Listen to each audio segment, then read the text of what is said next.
Okay, we're live. Thank you guys so much for your patience as I am roughly 4 minutes late.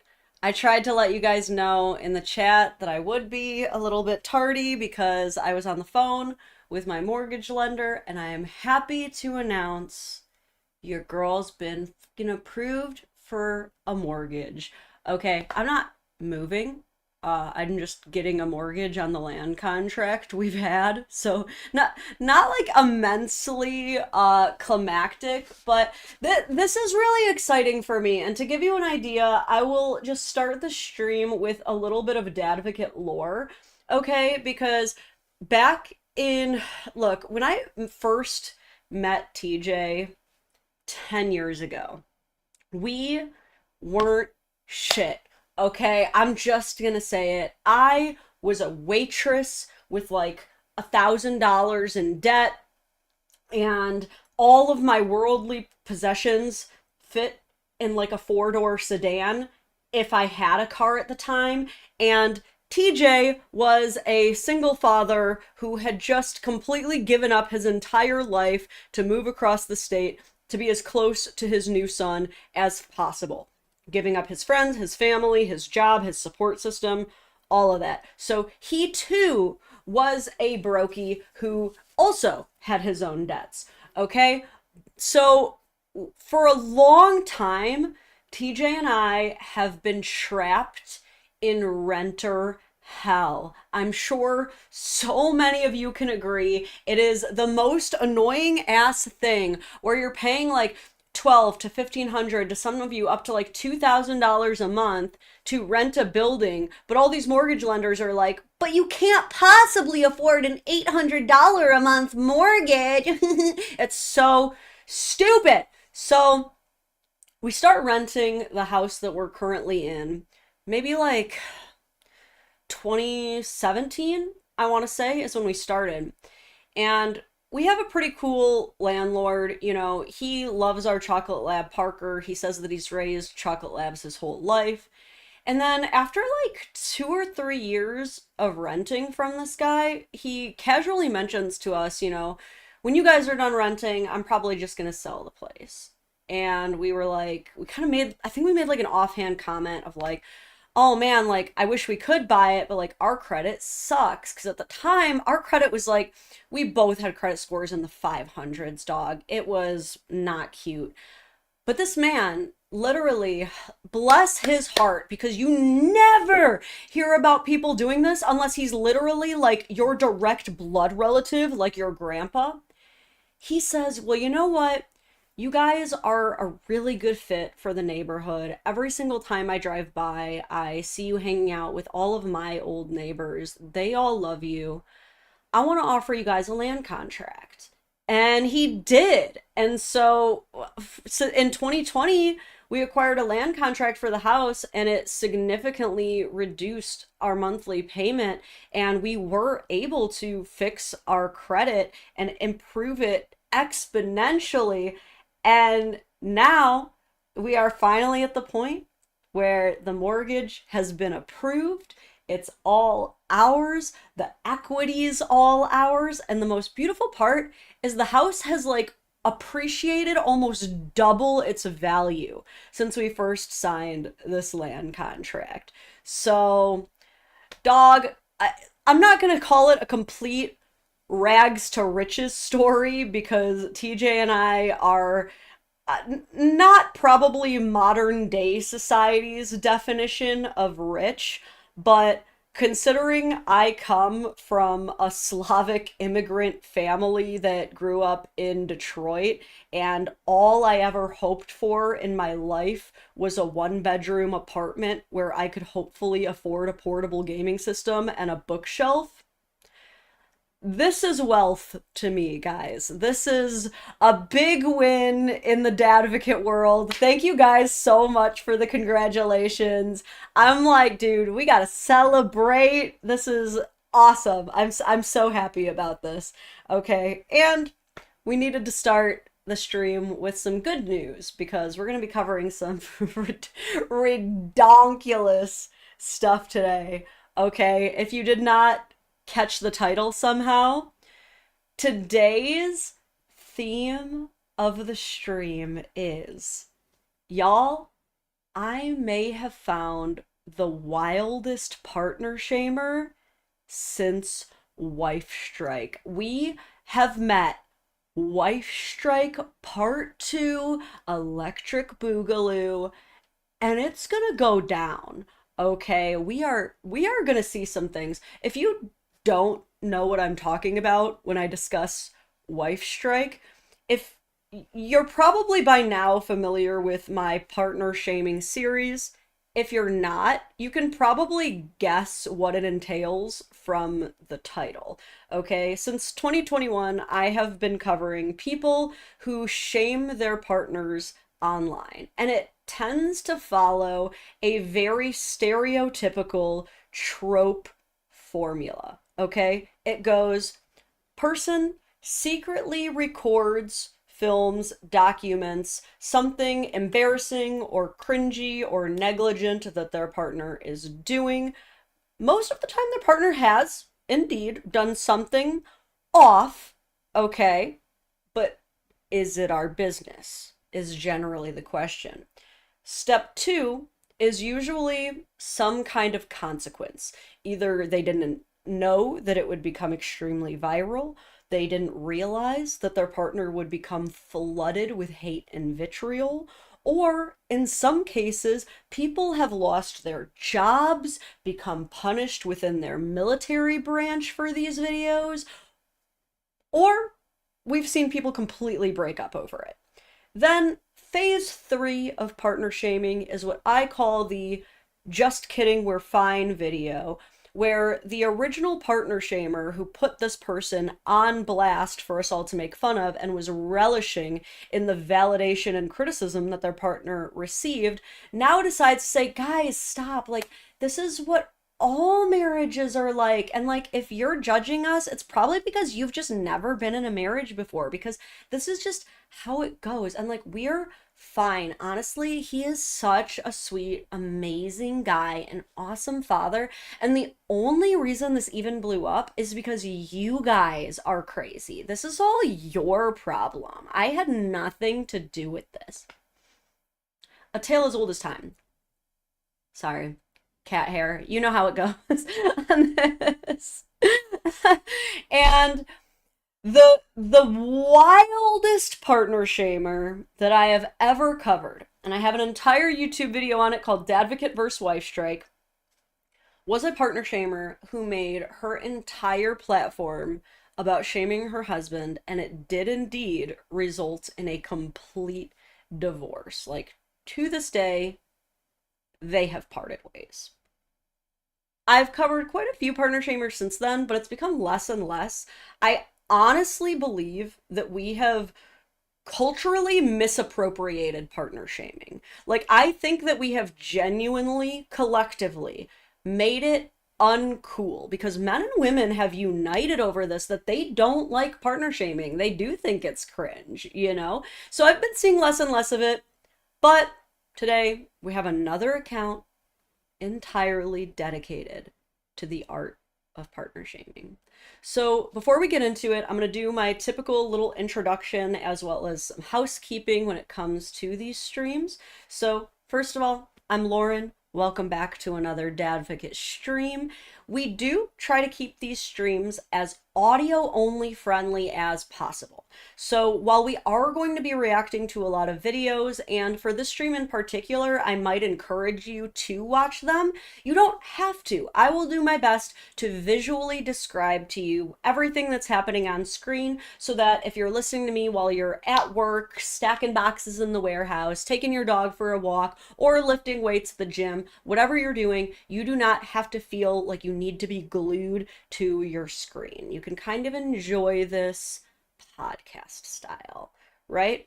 The other thing is, if you really, really, really need me to read a comment or really, really want me to read a comment, the absolute best, most effective way to do that is through super chats. I've seen a couple. I won't forget them. I have them all queued up on an itemized list, and I'll get to them in just a second.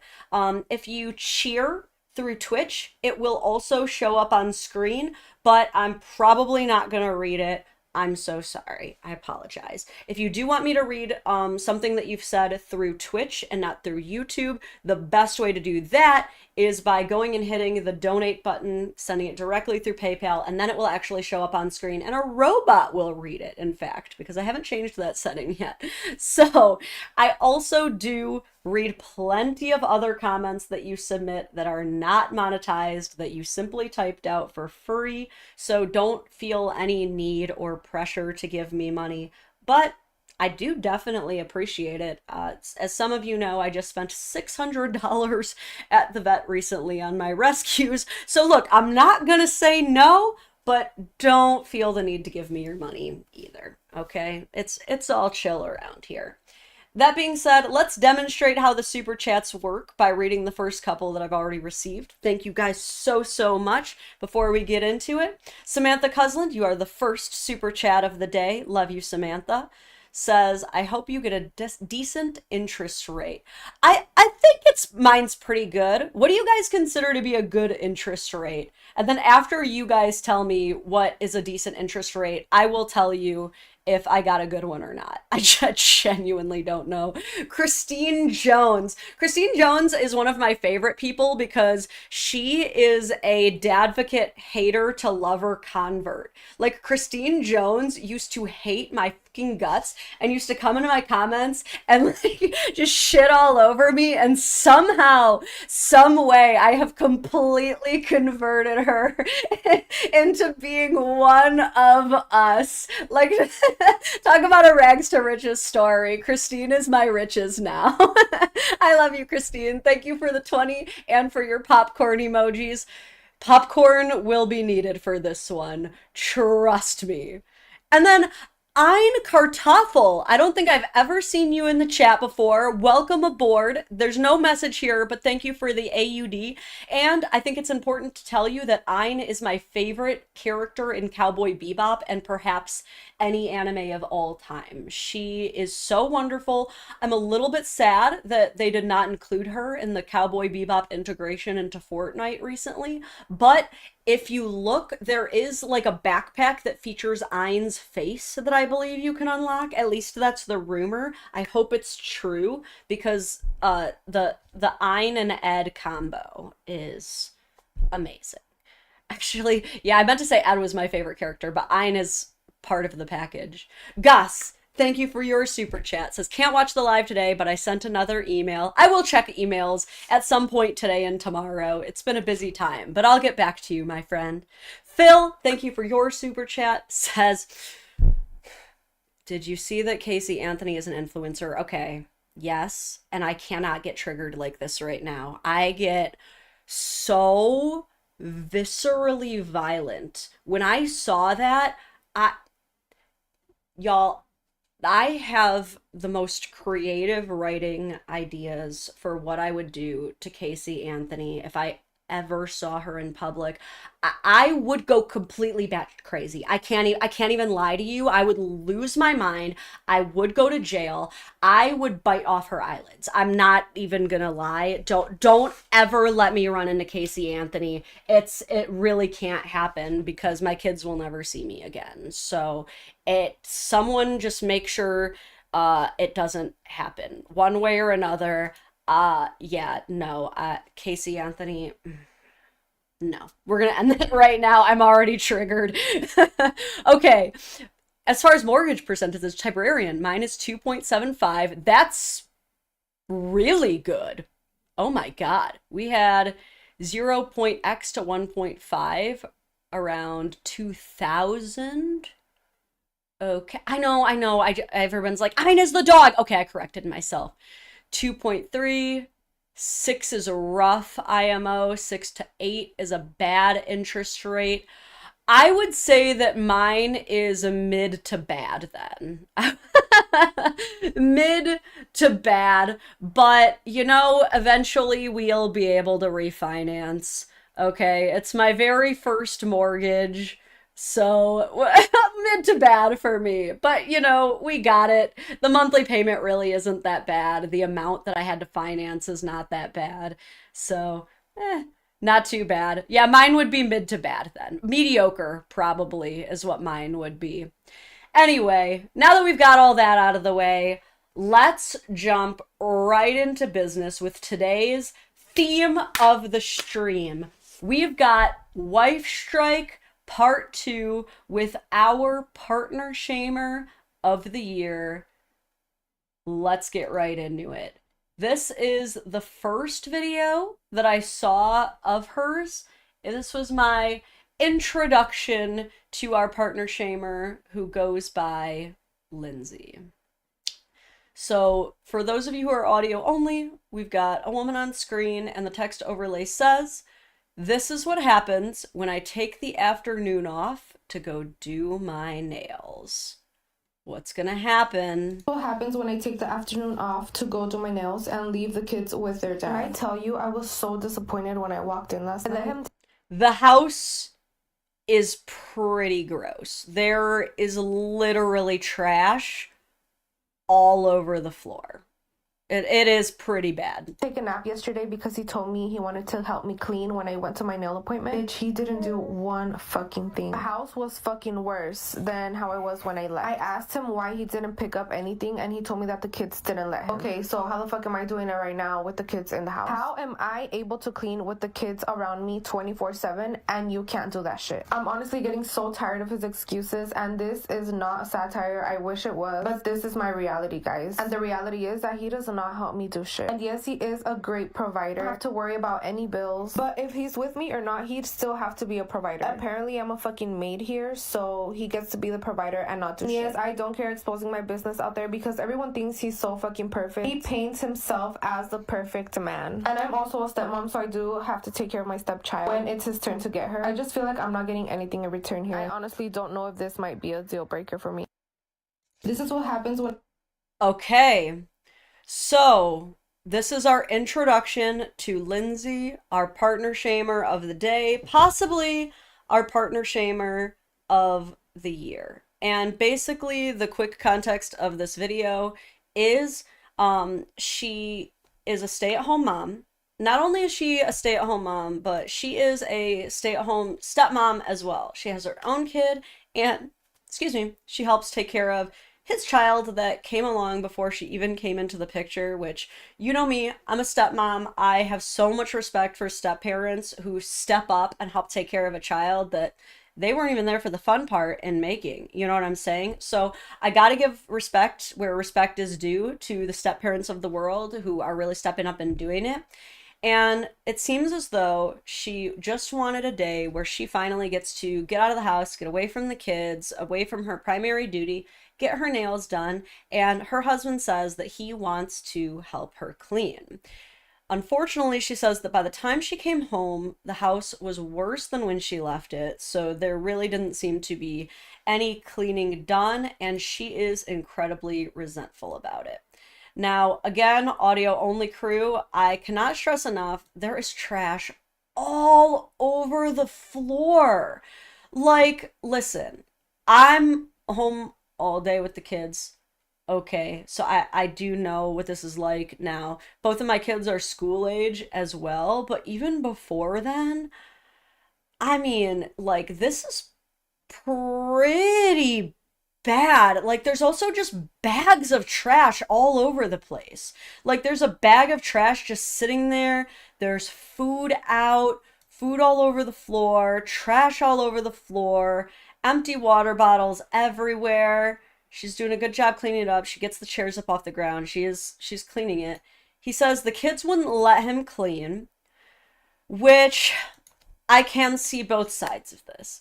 Okay, I think that anybody who has ever spent a day home with the kids and you had this idea in your head of today's the day, I'm gonna clean the house, but then that doesn't freaking happen because your kids have other plans for you. You know, I think I just posted a video to my stories that it was like what it's like having kids, and the mom like vacuums the carpet just in time for the kid to come through and like knock a bunch all over the place, and mom like wipes up a pile of milk or a spill of milk just for the kid to spill milk right in the same spot. Like, I think we can all relate to that. At the same time, when she says, okay, well, if the kids wouldn't let you do it, how am I doing it right now while the kids are with me? I think we've probably been there too, where it's like, well, I'm able to do it, so why can't you? This is frustrating. I can see both sides. But when she says it was worse than when I left it, what that tells me is that she probably left the house with it in a pretty gross state, because the mess that I'm looking at right now, it would be pretty, I feel like it would be really difficult for a child to make all that mess in one day, in just a couple of hours. It doesn't actually take all day long to get your nails done. So while it's frustrating that he wasn't able to actually help her clean like he said he wanted to, it does seem pretty clear to me that she left the house pretty trashed when she went to go get her nails done. You guys might disagree with me on that. Maybe you guys are like, no, this is like old hat for me. Like, this is totally what my kids do. But I'm looking at, why are you dying already? Hold on, let me fix my camera battery. That's crazy. What you mean you're dead already? I had a bad feeling though when I first plugged this in, because it seemed like it was a little bit too loosey-goosey on the charger. Hold up. Let me fix this in just a second here. There we go. We're back in business. That was annoying. Sorry about that. Anyway. Yeah, some of you guys might be like, yeah, my kids can make a mess like this, but I don't know if I've ever had my house get quite this bad. I don't know.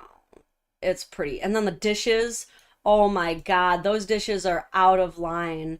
Dude, I have not seen a sink look like this since my husband was living with his old male roommate, and they were like in complete bachelor mode. I remember like I went over there one time when we were dating, and the sink looked just like this, but it was full of water and there were like knives like sticking up. And I told him, I was like, dude, if you want to keep me as a girlfriend, you cannot keep your sink like this.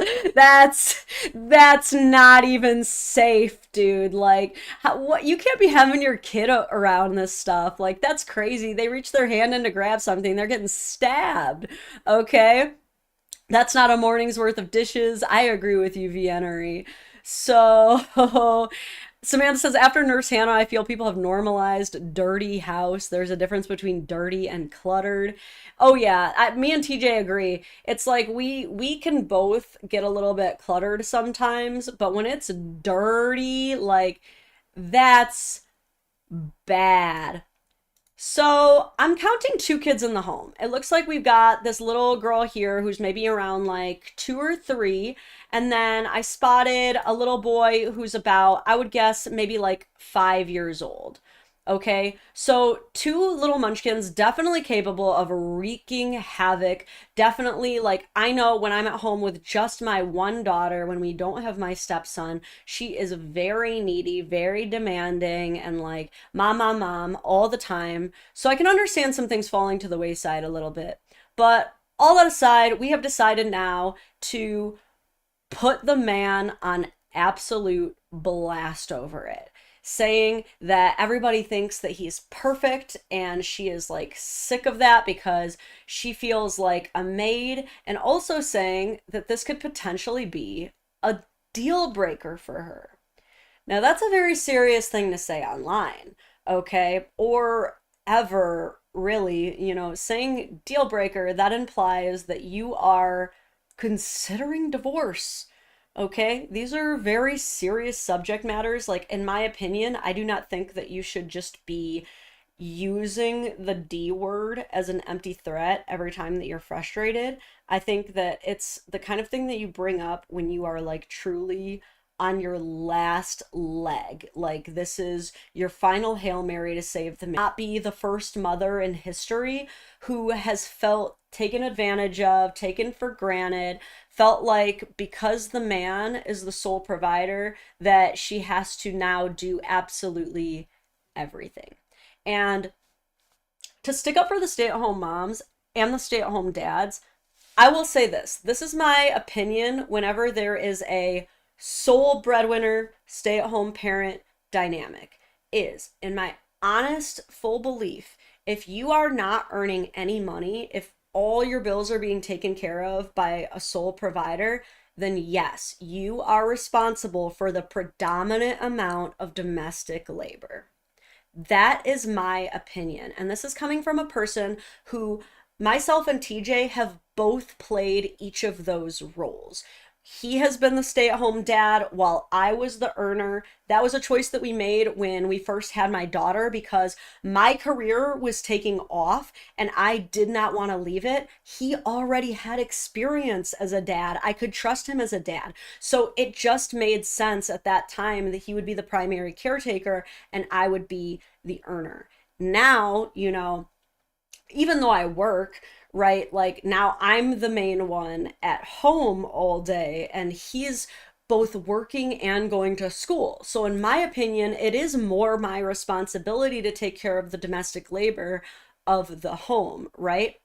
That all being said, both jobs are jobs. It's both a lot of work. And I don't think that one is easier than the other at all. You'll hear people make that argument. You'll hear people say, I wish I could go to work and, get to sit down and have lunch alone. And it must be so easy to just leave the kids and leave the house and go to work. And then I've heard people say, like, being a stay-at-home parent is so easy. It's the easiest job in the world. I disagree. I think they are both as difficult as each other because I've done it all. It is so difficult to try to keep the house clean, try to stay on top of things, figure out how to fix things, all while being like a therapist, a judge, a teacher, an emotional counselor to a tiny human who doesn't know how to regulate their feelings whatsoever. It is very difficult, and it's very difficult to compete in a workplace environment where there are rigorous standards and where people are being let go left and right and where you have certain metrics that you have to meet, like both are incredibly difficult. So in my opinion, like I said, if one person's earning, the other person's at home, you should be doing the predominant amount of domestic labor. But when the person who works clocks out and comes home, at that point you are both equal.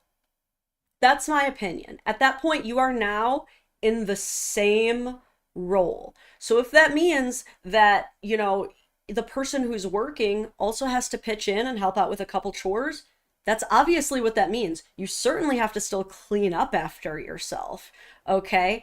But if the person who's generally in charge of the domestic responsibilities wants to dial it back and chill out and stop working as hard, because if one person gets to clock out, you should get to too, then that's the way of it. I don't think it's fair for whoever's earning the money to get to come home and put their feet up while the other person continues their labor. So these are all things that require a lot of communication. It'll require sit down meetings. One thing that I have always recommended, I believe I've made videos about this, is I think that couples should really sit down and have a King Arthur roundtable discussion about chores. My favorite way to do this is to put on Burger King crowns, drink some mead, put on an accent while you discuss it to kind of take the seriousness out of it, and then you can celebrate when you figure it all out. I also recommend everybody put their least favorite chores on down first, because that way if you find out like one of you hates laundry, one of you hates dishes, but the other one doesn't mind doing the other one, now you know which ones to switch up on first to make the other one happier. Best advice I can give. But at the end of the day, just because you're making all of the money doesn't mean that you don't have to take care of the home that you share with your partner. Okay? Now that I've said that, just because you're frustrated because you feel that your partner is not helping you enough doesn't mean that the response is to film it and put them on blast as publicly as you possibly can on social media, right? Because this is where it's gonna get a little awry. Okay, I missed a couple super chats. Let me get these real quick. Some can't hear you, your mic needs fixing. Is it that you can't hear me while the video is playing? Or, ooh, I don't know. I didn't. Her audio was out of sync with the video. I closed and reopened, fixed. Audio going in and out. Huh. How is it right now? Close the video and reopen. Okay, so it's YouTube's fault, it sounds like. Sorry about that. I'm like, what? I don't know what's going on here. Okay. So if it sounds like if you are having audio troubles, close out, come back in. I will not be heartbroken over the temporary loss of audience while you come back. And of course, there's been no issues on Twitch. Thank you, Twitch. We love you, Twitch. And then Gamer Daddy says, I haven't had issues and I'm watching on YouTube. Okay, cool. Reopening worked.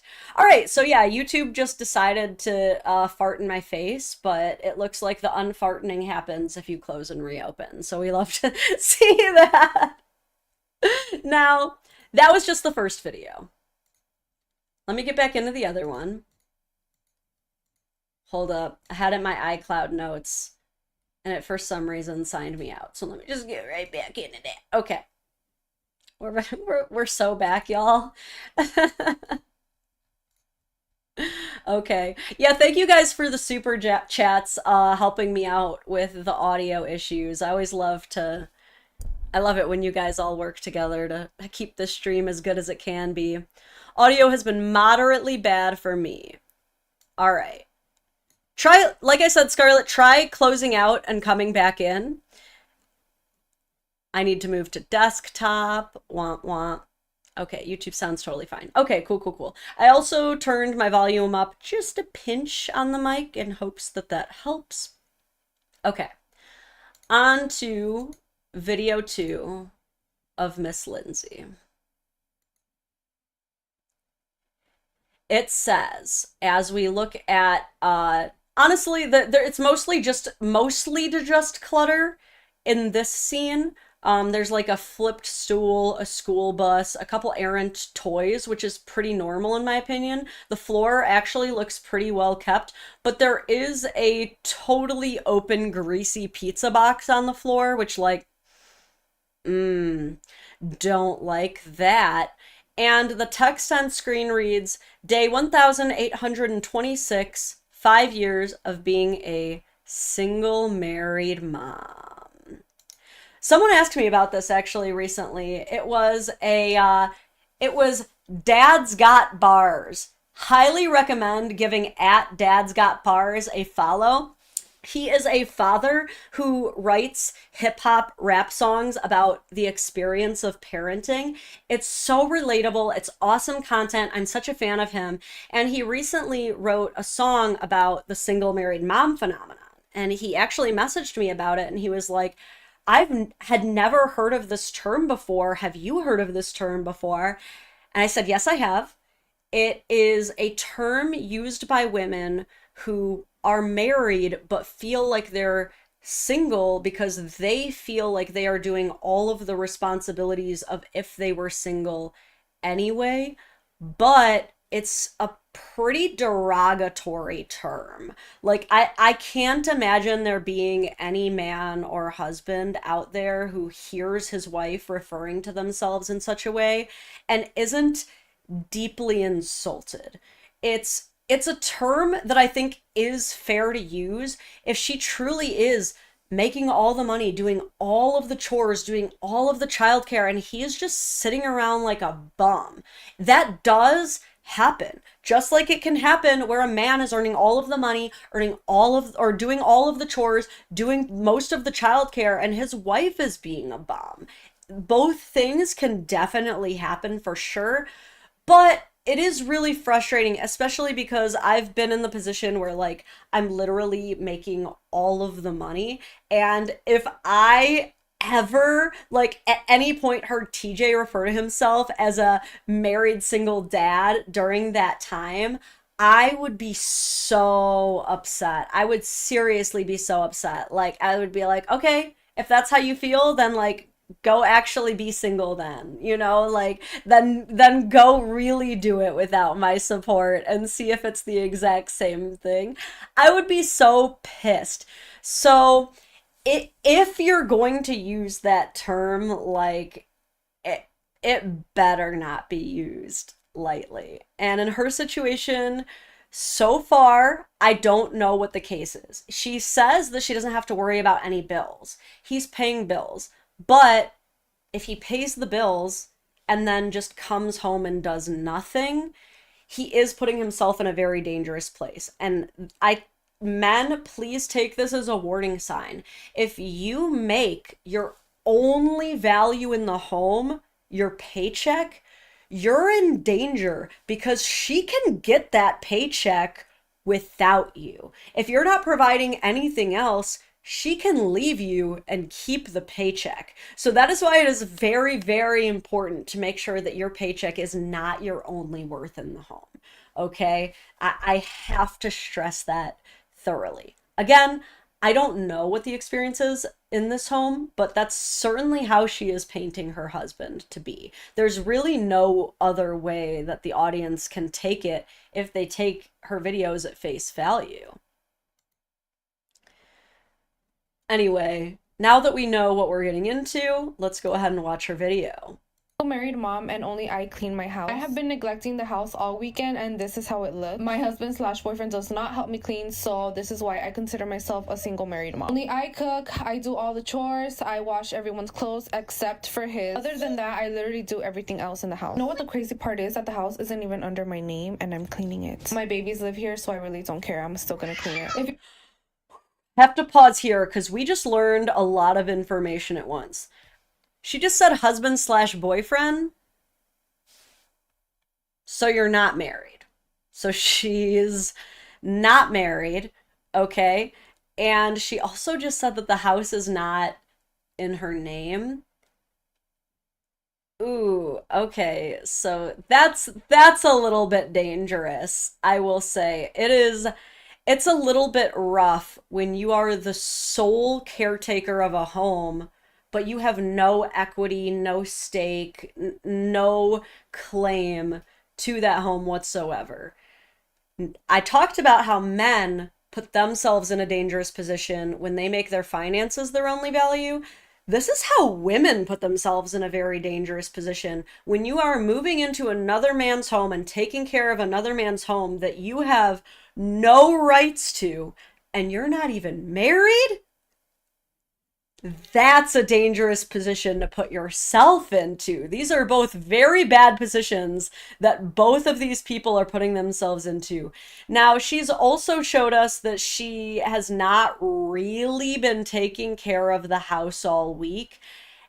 And like, can I just say, maybe this is going to make me sound like a misogynistic man, but if I came home after a long day of hard work and being the sole provider, and there was like dirty, rancid romaine and food all over the floor and open, greasy pizza boxes and everywhere like this. And like, I get that she's cleaning it up now, but if I came home to that, I'm not even gonna lie, I would be pretty upset. I don't know what I would do. I feel like if it was just a couple times, I would give my partner the benefit of the doubt and some grace. Like, dude, you must have had one hell of a day with the kids. But this is looking like it's a pretty regular thing that the house gets to be in this condition. So at that point, I would be like, okay, clearly you're not good at this, which is fine, but maybe it's time we look into you getting a job and paying a cleaner and looking into daycare instead, because I think this might be too much for you. I don't know if you're like, this is the role that you're meant to be in, which is fine. Like, some people are just not meant to be the cleaners of the home, and maybe it's better that you earn money and pay someone else to do it, but oh man, that house is getting really bad. If you guys saw my last video, I did give him an ultimatum. I told him that he does need to start helping me clean or at least pick up after his shit, or else I'm gonna fucking leave again. Me and him have broken up so many times. And before you guys say anything, I'm allowed to vent. This is my fucking TikTok. And yes, I'm gonna complain whenever I want because this is what I use my TikTok for. Right now, he is currently picking up his daughter, so he is at the airport and I'm left with this fucking mess to pick up. I saw a lot of comments on my... Okay, so we're getting a little bit more context here. I'm going to play the rest of the video, but I'm going to pause here to tell you guys the couple of points that stood out to me here. So, one, classic partner shamer excuse. It's my TikTok. I can post whatever I want. If you don't like it, just keep scrolling. I mean, yes and no. Like, it is your TikTok, but it's also his life that you're putting on blast there too. You know what I mean? It's also his home that you're showing off to the world, and it's not like this is going unviewed here. This video alone is at 35,000 likes. Okay? The next thing that she said that really stood out to me is he's going to pick up his daughter from the airport. So, even though she was like bragging about how she's really stepping up and she's a stepmom, so she has to take care of his kid too, if this man is picking up his daughter from the airport, we are not talking about a 50-50 custody situation. Okay, I can tell you that right now. This sounds more like a holidays and summers type arrangement based on the distance. Hey, I could be wrong. I'm sure that there are a very small percentage where you are flying the kids week on, week off. I don't see how that could ever reasonably work with a school schedule or anything, or how that would ever be good for a child. So I have to assume that the time that she is taking care of his daughter is probably not super often. Let me read this super chat from Phil Jackson real quick. Thank you so much for the 5. Says, wife and I both work 9 to 5s. We've got 4 teenagers. I know you're paying out the ass for groceries, Phil. I know you are, because my one teenager can just suck up like Kirby an entire package of Hawaiian rolls in one sitting. He would become the Hawaiian roll Kirby, dude.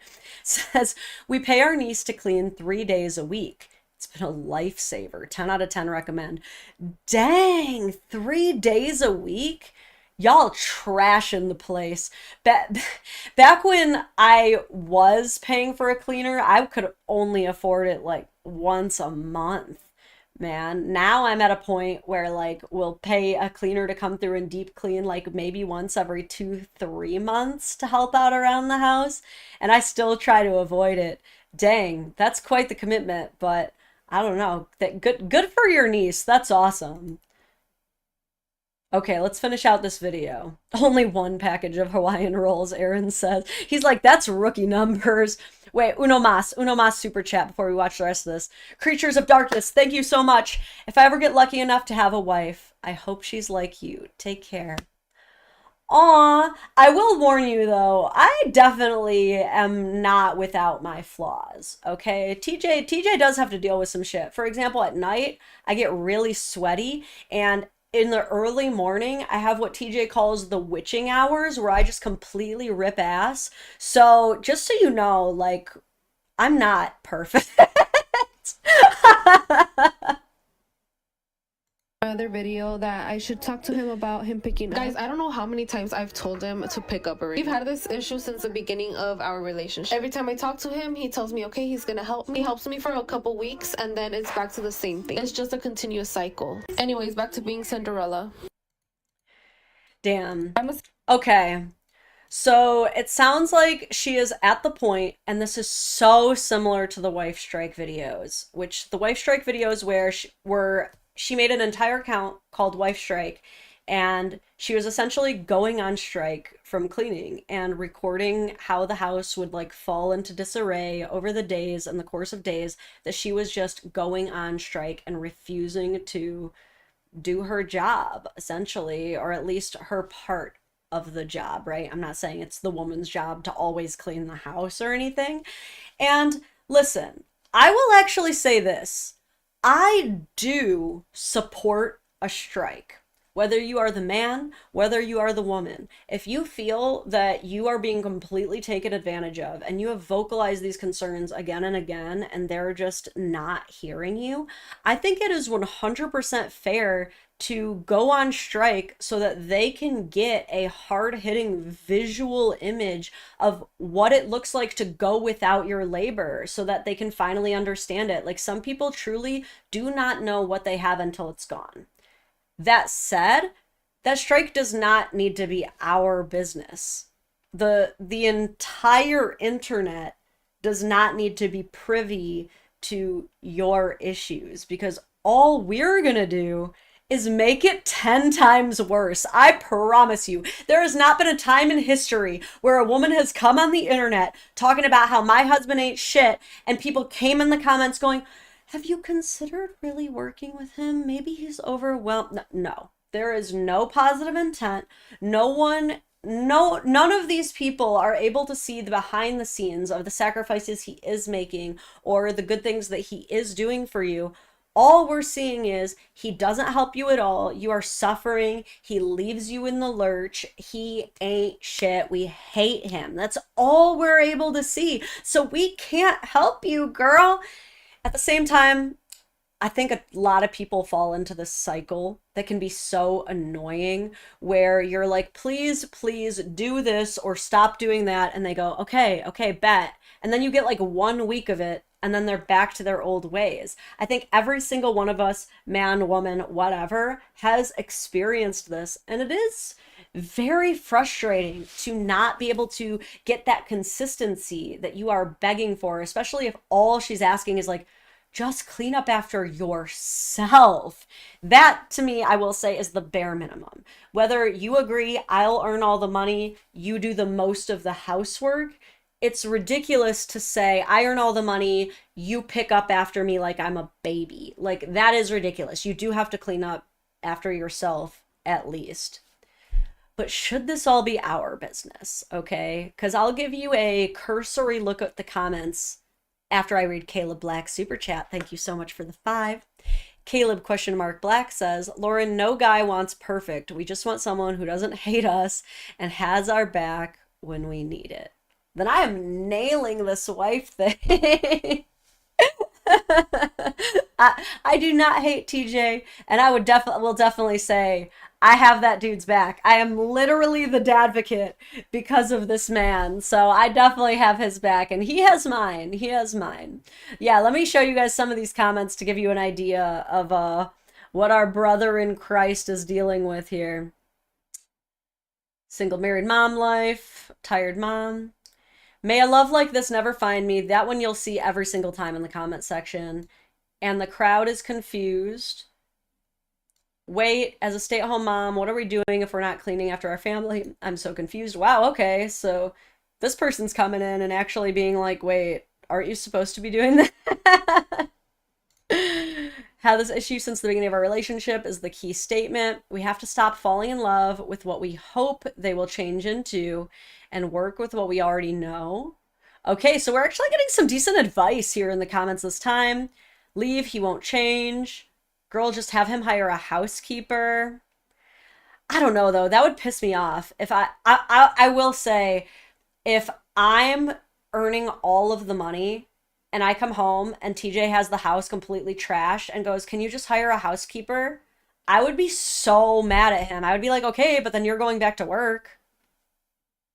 Because what are you doing here then? Like, again, maybe I'm like a misogynistic man trapped in a woman's body. Maybe you can say that about me. But if I'm paying all the bills, all the pressure is on me to make sure I never lose my job, I never get laid off, I better not be coming home to a trash house every single day of my life. I would be so livid. Now you're making me pay extra to do your job. I would be pretty mad about that, dude. I'll hire the housekeeper, but you're gonna go get a part-time job at least. I'm sorry, maybe you guys disagree with me on that one. He doesn't respect you, leave. Girl, this house is gross. May this life never find me again. Oh, Lisetta's been through it. Complain, girl. This is intentional. I would rather be alone. Yeah, they don't like him. Vianney, thank you so much for the generous super chat. I highly recommend designated daily small chores and weekly big chores that you do on like a Sunday. I recommend the YouTube channel Midwest Magic Cleaning, who teaches these concepts while cleaning hoarder homes. That's what I'm saying. That's why I highly recommend you have to sit down and talk about these chores. One thing that actually helped me in TJ, I was going to say, do I have it available or did I move it? We bought this card stack. I wouldn't call it necessarily a game, but this box of cards called Fair Play. And it's basically like has every single chore in a domestic domicile that you could possibly imagine. And you each like draw them and you like say who is the one who's been mainly responsible for it. And it gives you like a good visual representation of like who is doing what and how equal or unequal it is. And in my opinion, if someone is actually the sole provider or even the primary provider while the other one works less hours, I think it's fair if one person has a higher pile of the stack than the other one. But I really loved getting that because it gave us like such a great visual representative. And I will always offer to my friends, like, I will lend you this if you need to work this out with your husband. But another thing that I do is if any of you have like an ADHD partner as I do, is those who are neurodivergent benefit a lot from what's called body mirroring. So that is why setting a specific day of like, this is our cleaning day where we both clean works really, really well for neurodivergent people, because when they see you cleaning with them, it puts them in a easier state to body mirror and do what you're doing. Sometimes this can get a little bit frustrating because TJ will body mirror in the exact area that I'm cleaning and I have to be like, this is a little crowded. I need you to clean a different area. I'm so sorry. but I think that works really well. On to the next video because we have a few to go through before it gets... This escalates, I will tell you. Oop. Yeah, this escalates. Video trace of our partner shamer of the year. That's funny. Punslinger says, huh, that's why I suck at cleaning since my roommate moved out. No body mirroring. Yeah. It's the same thing with like, it's really hard for TJ if I tell him to work on something and then I sit down and start relaxing because he's like, I want to go relax with my wife. So it just works way better when we have time to plan to like clean together. And also why I personally commit to like, even if I have a cleaning day myself while he's at work, when he comes home, like, if I'm not going to be working alongside of him, then I'm going to be resting alongside of him. It just works a lot better for us. Him. You chose this type of man. He is not a good partner to you. My recent videos are full of these type of comments. I'm a stay-at-home mom of 3 under 3. I don't have a job. I don't have steady income. If I leave my boyfriend, are you going to pay for my daycare? Are you going to help me pay for my rent and my bills? Are you going to buy me a car because I don't have a car right now? Are you going to help me pay for food? If my car breaks down, are you guys going to help me pay for my car damages?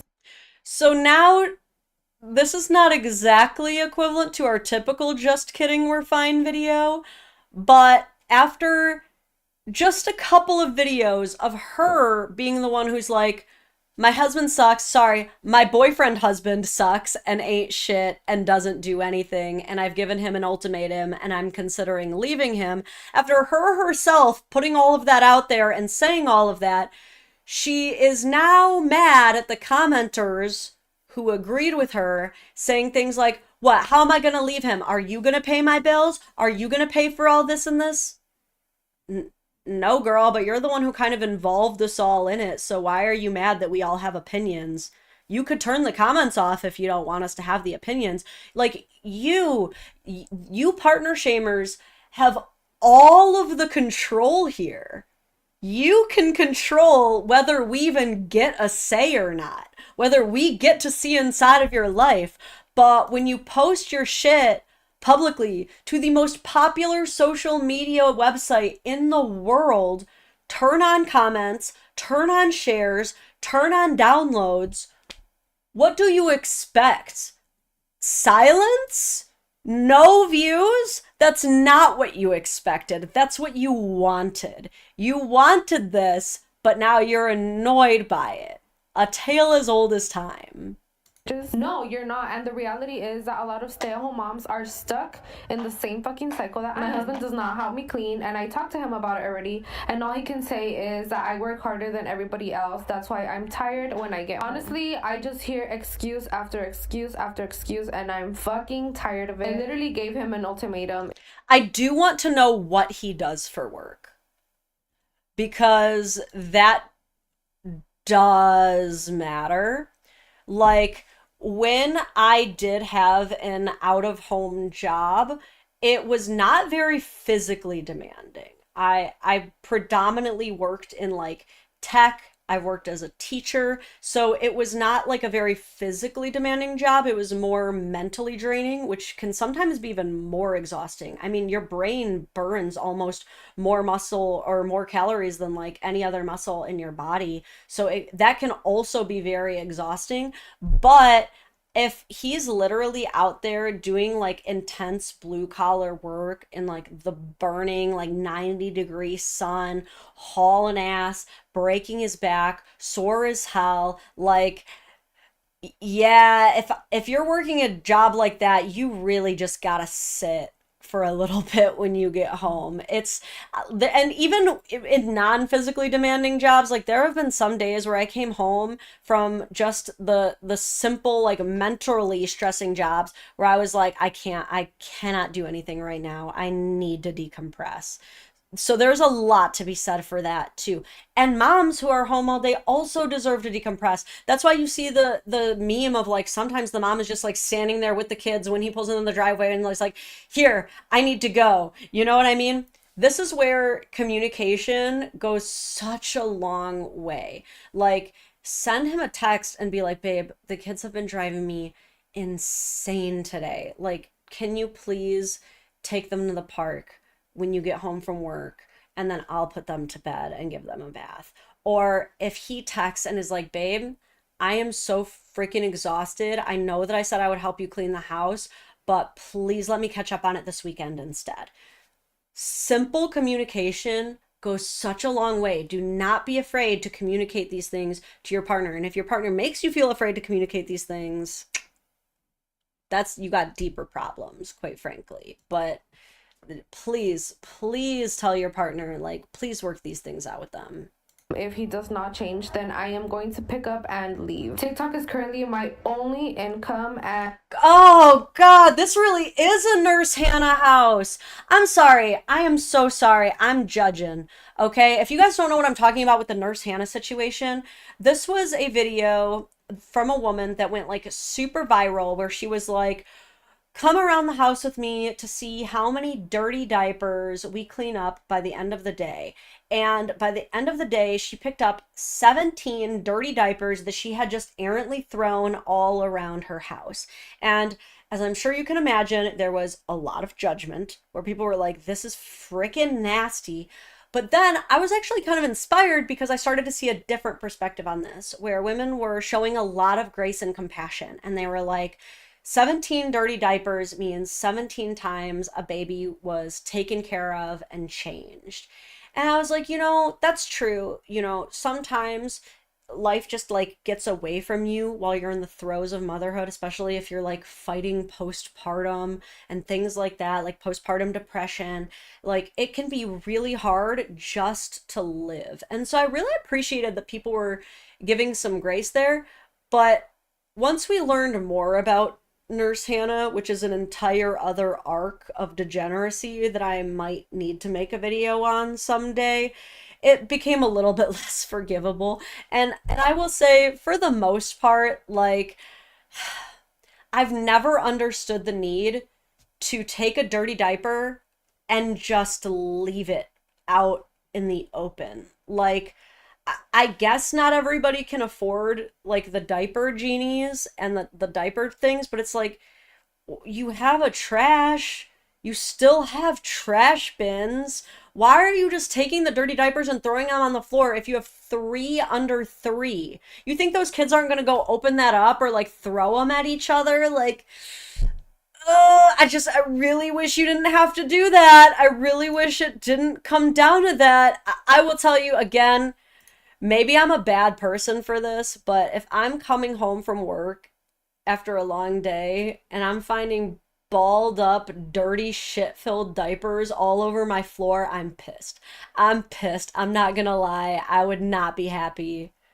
And I am blessed that I have this income. It did take me a lot to get here, but thankfully I am doing really, really good. And I am not married to this man. I am the girlfriend. Just a girlfriend that has 3 kids with a man. What? So we're seeing some consistency here. Some consistent resentment, a consistent problem, keeping the house in any sort of order. Like at the beginning when I saw this, I was like, oh, okay, things are getting better. She's starting to find her groove. But then we got to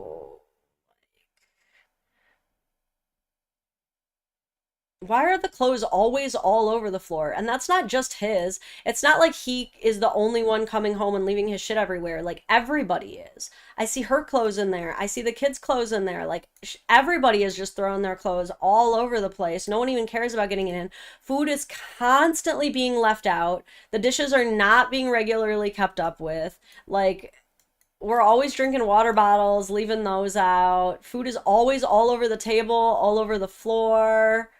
Diapers just open, not even closed, not even taped shut. I don't know. I can't relate. Maybe I'm a little bit more type A than I thought. I've always thought that I was a pretty type B person, but maybe I am a little bit more type A because a lot of this is like freaking me out, man. Yeah, sweeping newspapers, I don't get that either. Whenever I'm sweeping or vacuuming, I pick up the big stuff first and then I sweep and vacuum. Maybe that's just me.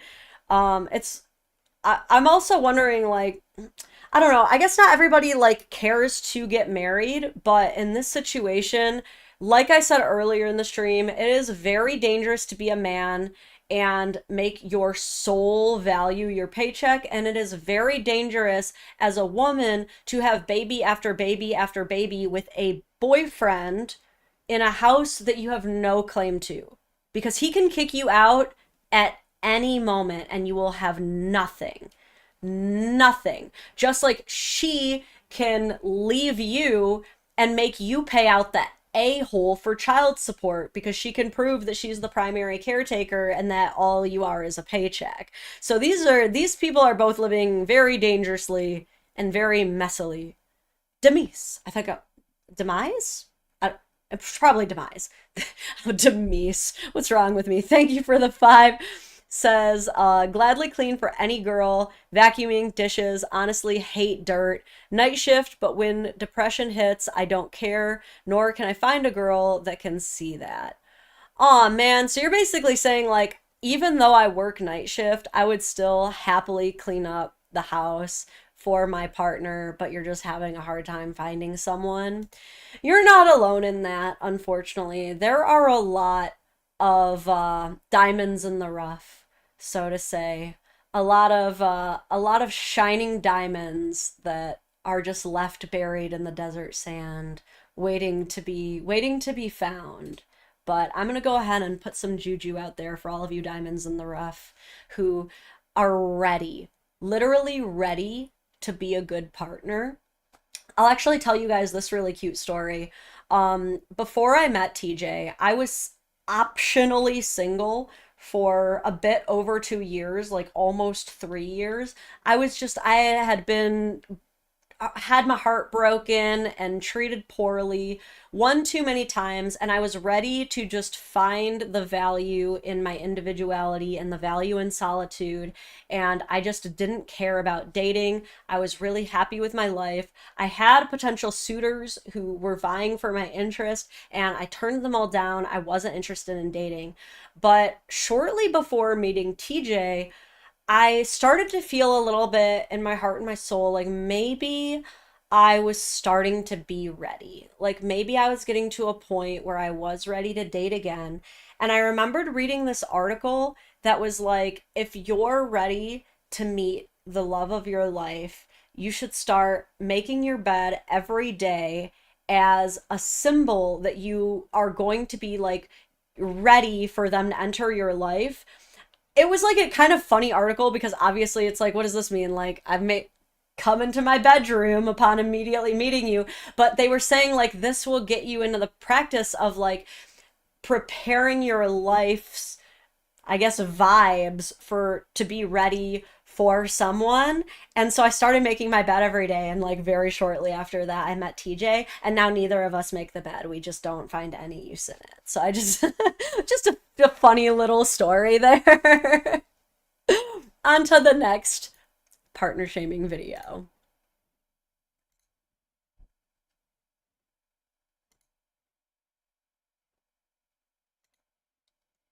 All right. This was around Christmas time. Says it's December 24th, 1 a.m., and I just finished Christmas candy bags. Wait, let me read this real quick. The reply to Demise from Base FZZ.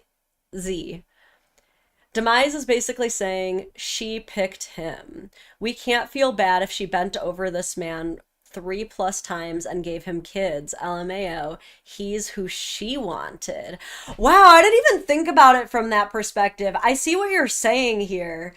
You're basically saying like she is ultimately the one who chose him, knowing who he was and thinking that magically he would just flip the switch and change to what she wanted. That's a really good point. And I think a lot of the commenters in her own comment section were kind of bringing this up is like, if someone shows you who they are, believe them. And if you choose to stay with them, just hoping that they'll magically switch over to being a completely different personality, that's a little bit on you. And I appreciate the accountability in that. Yeah, thank you so much for that. That's so funny. Wait, Terror Darkness says, why do all these shamers have these disgusting claws? You know, a lot of women just like having their nails done. I'm impressed that they're able to even get half the stuff done. You know what I've been doing? I don't know if any of you like ladies in the chat are interested in this kind of stuff. I've been doing nail wraps. Let me see if I can possibly show you guys what I'm doing here. Look, this is cute. I got a little design going on my thumb. It even looks like there's like a little Eiffel Tower. You can get nail wraps that are actual nail polish. Hello, my face is here. Wow, I just ruined the camera now. Oh my God. Come back to me. Thank you. But yeah, like you just stick them on. You can get all of your nails done in like 5 minutes and they last weeks. That's been my new like obsession. And then I can keep them whatever length I want. And I love it. And it does not cost me. Do you know the average cost of a manicure now is over $100 a session? And you have to get it done every 4 weeks, or else they like break off and split and stuff. Hoo-wee! Oh my Lanta. But, oh my God, Katie says the longer the nails, the more poop is under them. You're not wrong, girl. Not everybody is out here washing their hands the way they need to be. Like, even with the length that I have now, which is not like claw length, like whenever I use lotion on my face, I have to like flick the lotion out from under it, dude. It's rough out here. Anyway, let's watch this video.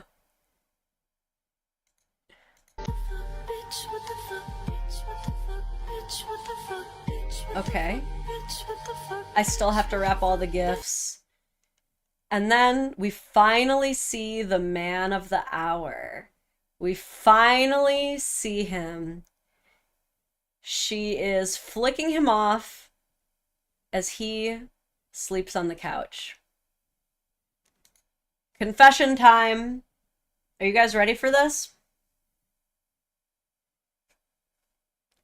So that's me. That's me every December 24th. I'm not even gonna lie. Since I met my husband, that's me. Everybody's always like, Mom is the magic of Christmas. Mom puts the magic in Christmas. I can't stay awake past 9 p.m. It is so hard for me. It has been years since I've stayed up past...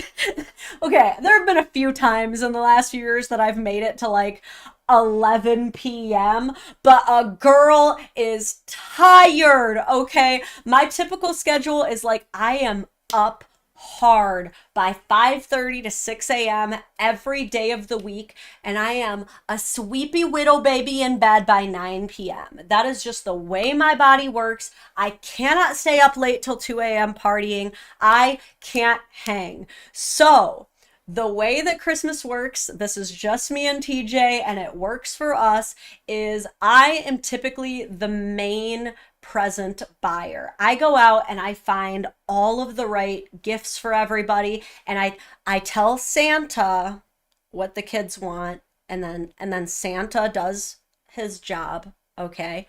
Right? And I let all the in-laws know. I do all of the organizing to give everybody unique ideas who's asking. I get stuff. And a lot of times I do a lot of present wrapping when the kids are just not around. But the evening of Christmas, like Christmas Eve, I can't do it. I have never been able to do it. TJ is the man on that one. He makes it happen. I am asleep. At 1 a.m., I am passed the F out, and TJ is making the magic happen. Okay? Like, this, for so many times, like, I don't think there has ever once since I met TJ and we have shared parenthood together, has he been the one sleeping and I took care of it. I'm just gonna tell you that right now. And like, again, they should be talking about this where, he should be communicating like, hey, listen, my money went to buying all this shit. Please just let me sleep. Please, do you mind? Can I find a time to like help you wrap a couple of them later? But like, I'm exhausted. Like, I get it. I get it. Confession time. If it is wrong to be this man, call me wrong.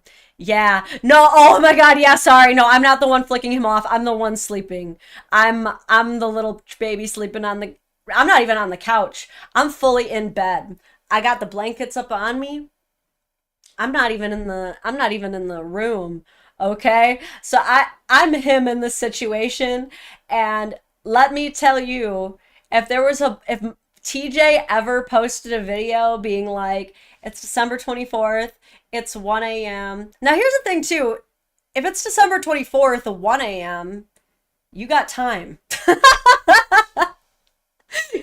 I think the math was a little off there, girl. If it's December 25th, 1 a.m., that's when the time is crunching. Okay? But if he made a video, it's Christmas morning, 1 a.m., I'm here wrapping presents, and here's Lawrence sleeping, and he's flicking me off, I would be like, dude, what the hell? I helped.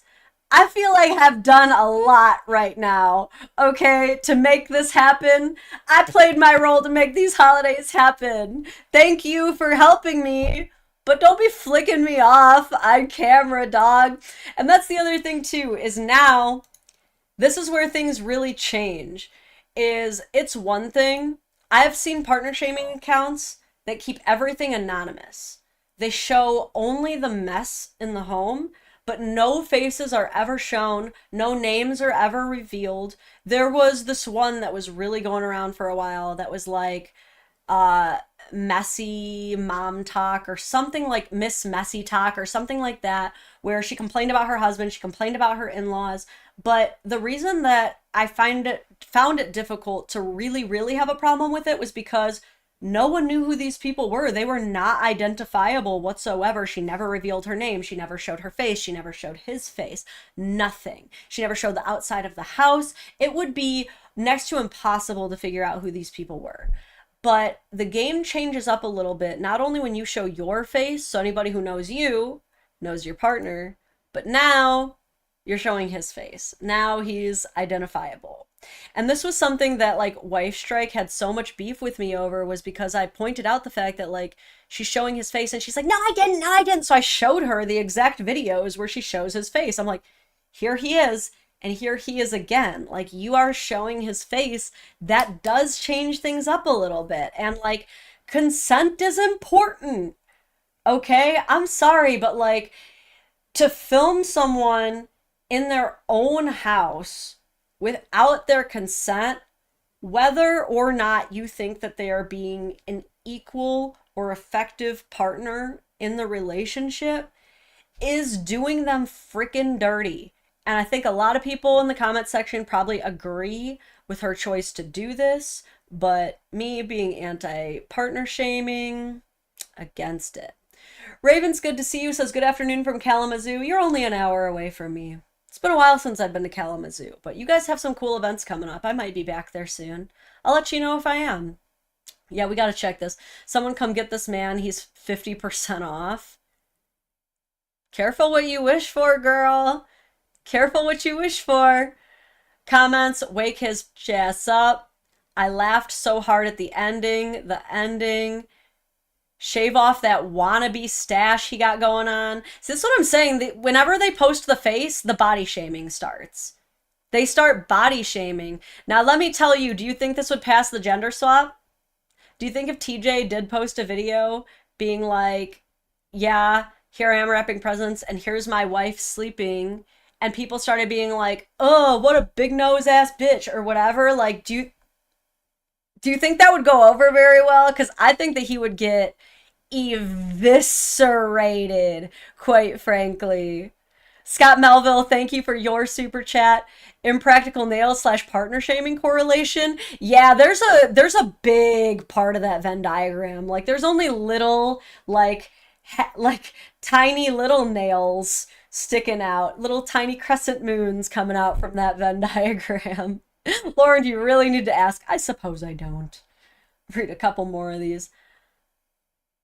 I was out of state and still had to wrap some. The ending, this was me tonight. Same. OMG, 1 a.m. for me too.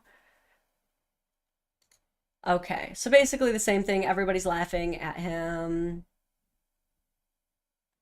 And one person said, oh my God, girl, we got to get you out of there. Okay. I think this is the one I just opened. Yep. Okay, on to the next one. I'm going to start deleting these as I go so I remember where we are, because there's a long list of more. So we just wrapped up partner shaming Christmas. Let's get into partner shaming New Year. Happy New Year, bitches! It's a new year, and unfortunately, I'm still a single married mom, bitch. But at least I'm getting my kitchen remodeled, fucking finally. The kitchen has been like this since we got it. I'm sorry, your kitchen? You're getting your kitchen remodeled? You don't own the house. I'm not trying to, like, rub your face in your own poop or anything, but that's not your kitchen. That's not your kitchen.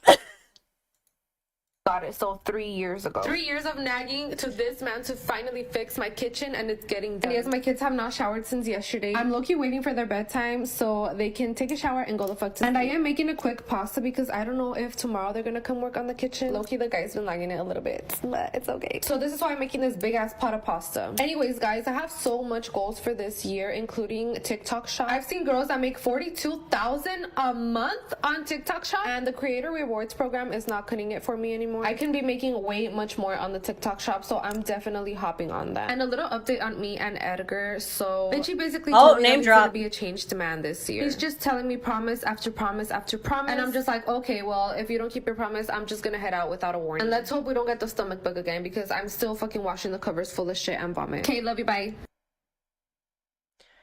Okay, so I will say, does she have any idea how much a kitchen remodel costs? Any at all?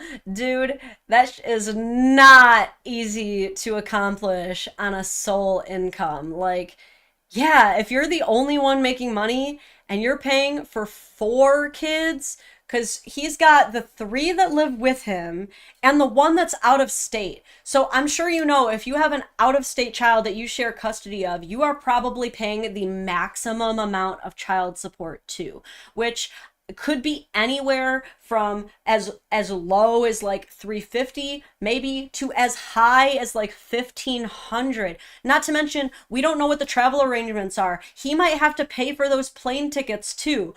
I don't know how Edgar is even surviving financially right now. Bro must be making some decent money, but kitchen remodels, I literally, all I did recently was replace some cabinets because they were getting bad. Like I said, we used to rent this place, and before that, it had been rented out to a bunch of college students, so things got crazy. And our cabinets were so bad that when we pulled the drawers in and out, sawdust would fall into every dish beneath it. It was bad. So all I did was pay to have like a couple cabinets redone, and I do not even want to talk about how much that cost. They were like, "Do you want us to do the rest?" I'm like, "I can't afford it right now." It would cost me such an arm and a leg to remodel the entire kitchen, just cabinets alone. We're not even talking about like the countertops, just the cabinets.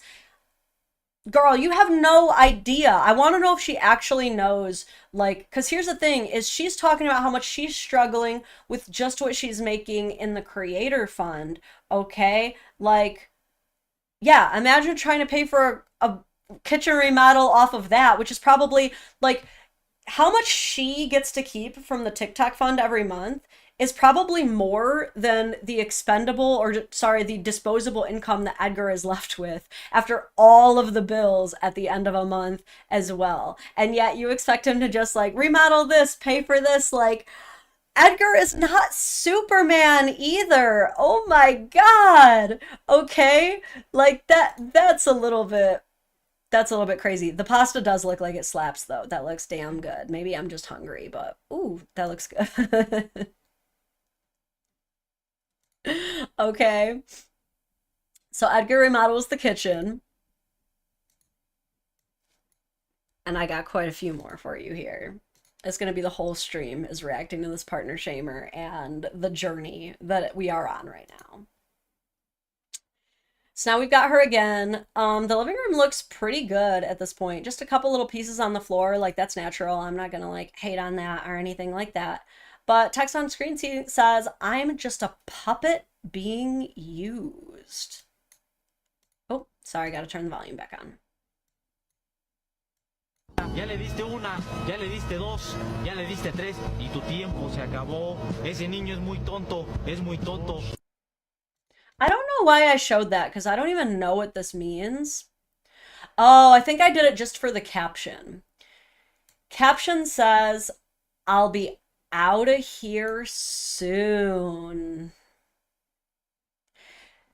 Yeah, that's why I saved this video, because this is where it started to get really wife-strikey for me. And if any of you guys remember Wifestrike, dude, she even looks like Wifestrike is the crazy part. Like, they even physically look the same. But this is where it gets really wife-strikey, because after like a good several videos of Wifestrike being on her wife strike, eventually she started bragging about like, "I've got the divorce papers, I'm gonna divorce him, I'm out of here," just like this, saying, "I'll be out of here soon." And then what do you know? She's showing up to my live, getting mad at me and being like, "No, we're not divorcing. No, we're not divorcing." Goes on a podcast and goes, "We are not divorcing. I love him." And now they're divorced.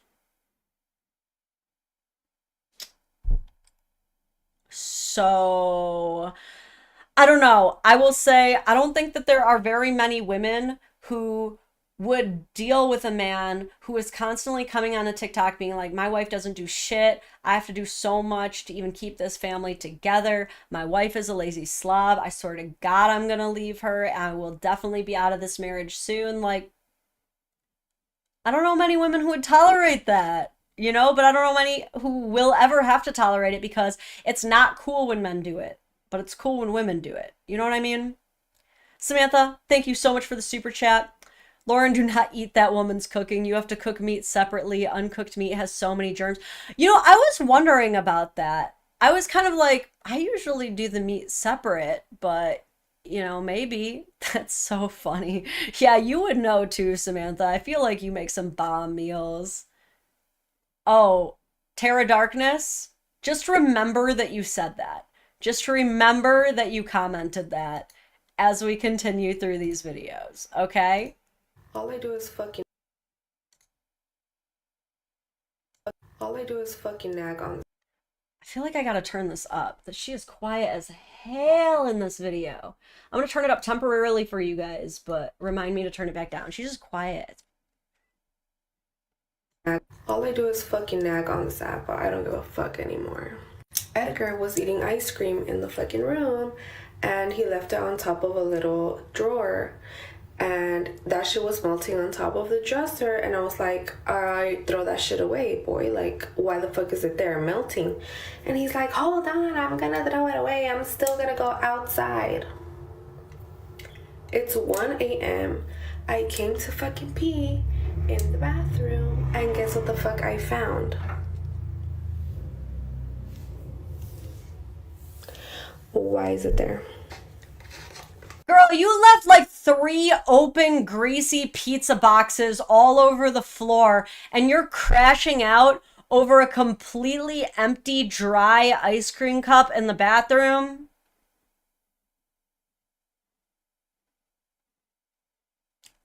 Don't get me wrong, like, the other day, TJ left some Pop-Tarts, like, out on his side of the bed for, like, a few days. And after, like, the 5th day, I was like, hey, yo, what's going on with these Pop-Tarts? And he finally got rid of them. I was like, okay, buddy, it's time to take care of the Pop-Tarts, but, like, could you imagine, like, me coming online about the Pop-Tarts? Like, dude, why are we eating ice cream in the bathroom? Don't judge Edgar. He was hiding. He was hiding from his wife and his kids. That's the only place he can peacefully eat the ice cream. But, like, really? No, there's a black ant on it. Like, why can't you just throw that shit away? Why is it so hard to just throw this shit away? I don't know. Why is it so hard for you to throw the shit away all day long while you're home and he's at work?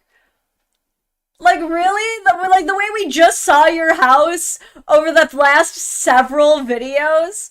Okay. All right, Vianney, I'm allowed to talk about TJ's Pop-Tarts because I just admitted to the witching hour. Okay? I feel like if I talk about how much I rip ass every morning at 5 a.m., I'm also allowed to say that TJ left some Pop-Tarts on the side of the bed. He will not be mad at me.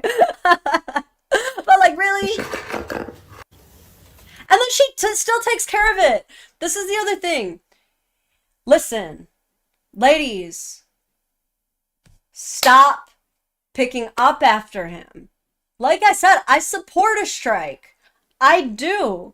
Stop picking up after him, though, because this is what happens, is the man will never at any point say, I expect you to pick up after me.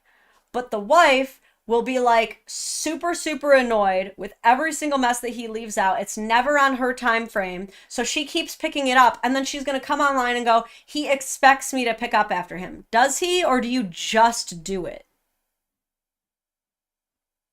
Stop picking up after him. Just remind him in the morning, Edgar, you left the ice cream out.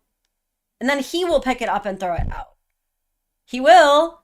Like, come on. But, like, set the standard, quit cleaning up after him, because here's the thing. If someone starts doing things for you, not many people are going to stop and be like, oh no, I should change my behavior so they don't have to do that anymore. And, like, I know this to be true because just like men are not really going to stop a woman from helping clean the house more than he typically would, a woman is not going to be like, oh, he's paying all these bills for me. I should really step up and start earning more money so he doesn't have to do that. Come on, they are not out here doing that, okay? They aren't. That shit took me like a second to put in the fucking trash can. Could you imagine? I am sick and tired. He needs to start doing that with the pizza all over the house and the food all over the floor. He would be happy, though. She says, this is why y'all be young and divorced. Girl, he's the way he is because he arrogantly knows you wouldn't leave him, and if you did, he knows you'd come back to him. I'm begging you, don't waste your time. Left my ex for this. I love hearing you nag. It is realistic. Don't give him all your youth. You just reality checked me. Divorce. No, because I would be crashing out if TJ was shaming me for, like, every single thing I leave out. And people were like, divorce this dumb broad. I would not like that. I would not like it. Okay? So this next TikTok that I'm going to show you, The caption that I put over it in my own personal notes was she had me in the first half, not gonna lie. I don't remember what it is, but If you're being a slut, I wonder what it is gonna be. if you're being a slut and your man snatches your phone from your hand and your phone is open, bitch, just say, Siri, lock my phone. Locked. Siri is gonna lock that fucking phone. So save this, okay? If you are being a slut and your man snatches your phone, say, Siri, lock my phone. Siri, lock my phone, and it'll fucking lock. You're welcome. That's not gonna work. What? What are you talking about? That's just an admission of guilt at that point. What do you mean, dude? Like, first of all, you shouldn't be snatching phones out of each other's hands, but I'm sure by the point he is snatching the phone out of your hand, it is because he thinks that you are being a slut in your own words. And if you respond by going, Siri, lock my phone, now you're putting your partner in a position where they have to assume the worst. What do you mean? You really think that if you go, Siri, lock my phone, he's gonna go, she must not be doing anything? On what planet? At that point, no matter, even if you weren't even doing anything that slutty, if like maybe all you were doing was like taking a high cleavage selfie or something, now he's going to assume that you are planning like your next train run through with the roster. Like, he has to think that now because of your actions. What terrible advice. This has 19,000 likes. We got 19,000 sluts out here who think that this is a good OPSEC. Are you kidding me? Why did I caption this had me in the first half? Not gonna lie, I don't even know why that was my note, because this had me in none of the halves. I was like, I thought maybe I thought she was gonna be kidding or something, but like, this does not deserve such a smug smiley face. Bitch, that was like the worst advice you could have possibly given. Okay, what do you mean? You gotta step up your cheating game if you're gonna be out here running the slutty streets. Christine Jones says she's probably cheating with a fellow lazy bum just like herself. What's so crazy is like, how are you gonna be like, I don't have time to clean the house, but you have time to run a whole roster behind your boyfriend husband's back? Who's watching the kids? You have time to arrange childcare for your side pieces, but not enough to like get what you need done for yourself? This is a lack of priorities by every standard that I've ever seen. This is absolutely wild in the club right now. I gotta read the comments on this one. Anyways, city girls, stay up. Oh no. I have no man, but still tried it. But damn, Siri took way too long to lock it. Dude, Siri takes too long with everything. That was actually my first thought too, is like, have you ever actually been like, asked Siri any question? She'd always be like thinking for a minute. He would have already been able to read 4 or 5 sexts by that point. This advice is absolutely terrible, and I'm not even trying to advocate for good OPSECs for cheaters, but I am saying that's not a good one. Jack Lumen, thank you for the super chat. Says, are the Latinas in Chelsea this bad? What did you mean to say? Like, I know that I think you're referring to like Chelsea being Chelsea Smallwood, the leader of the cheater coven. But look, the Latinos don't claim her. Okay? I know I've got to at least have like a Latino, a Latina in the chat at this point. Look, they are not collectively claiming this one. Okay? We cannot let her be the representative of all of Latin America. Okay, I am not even in any way Latin, and even I am not gonna allow it. Punslinger, what do you say? Use your Latino card. Do we claim this one? Is this a proper representation of Latino woman or no? Okay.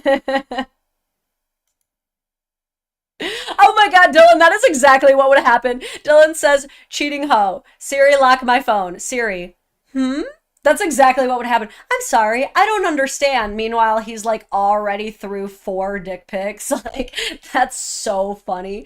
Yeah, comfortable stranger, we don't claim her. That's what I'm saying. That's what I'm saying. Oh my god, that's so funny. Sky Power says, this woman's got all the Latin spice of Taco Bell. That was beautiful.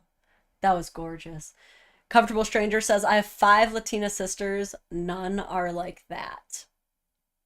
I'm telling you, we can't let this make us racist. We can't go racist in the club right now. I locked my phone 3 times during this video, period. Siri doesn't listen to me. Not me over here screaming, Siri locked my phone. Not me trying it. How about everyone stop being sluts instead? This one did not get as many likes as the other ones. Wish I would have known this 6 years ago. Jesus! Not me testing it, period. Thanks for the girl code, babe. Girl, why did you just lock my phone by saying it out loud? Okay, but he has my password, so it won't work for me. God, you're like halfway there. You're so close. You're so close. You're like, let me give you my password so that you can trust me, but I'm still a slut low-key? A real girl's girl? No, no, no. Oh my god, what? City Boy's up with this one too. Yeah, you accidentally gave that advice to everybody out here, ma'am. Okay? Your future husband just read that and took notes. Look out. Oh my god. So this is where we start her slut arc. Her words, not mine, okay? I did see this funny meme recently that was like, I'm all for slut shaming. We should definitely be shaming people for not being sluttier. It made me laugh. I did get a kick out of that one. So this was posted when she thought TikTok was getting banned. Well, that's my life. Thank you so much for spending time with me. And it says, to all the times I talked shit about my husband on here and vented to all my besties, thank you for 40K and all the free therapy sessions. Wouldn't it be, like, that would be so funny, though, if TikTok did get banned, and then, like, there goes all her income, and then she would just have to lean in more to being dependent on him. Yeah, that is not the equivalent of therapy. A bunch of absolute strangers with no credentials or professionalism or an actual insight onto your life validating the shit out of you is not equivalent to therapy, girl. Definitely not the same, okay? Now, this next video, trigger warning. Because there's something that happens that might upset you. It's not that bad in the grand scheme of things. Definitely not as bad as the power slap we saw yesterday. But you might get upset. And this is where I actually, like, started to become very anti-Edgar, okay? Guys, I can finally be a slut on TikTok again. Like, I am so happy. What the fuck you mean? Like, I had so many thirst traps on here ready to post in my drafts, but TikTok got banned. So you guys better be ready to see my finance.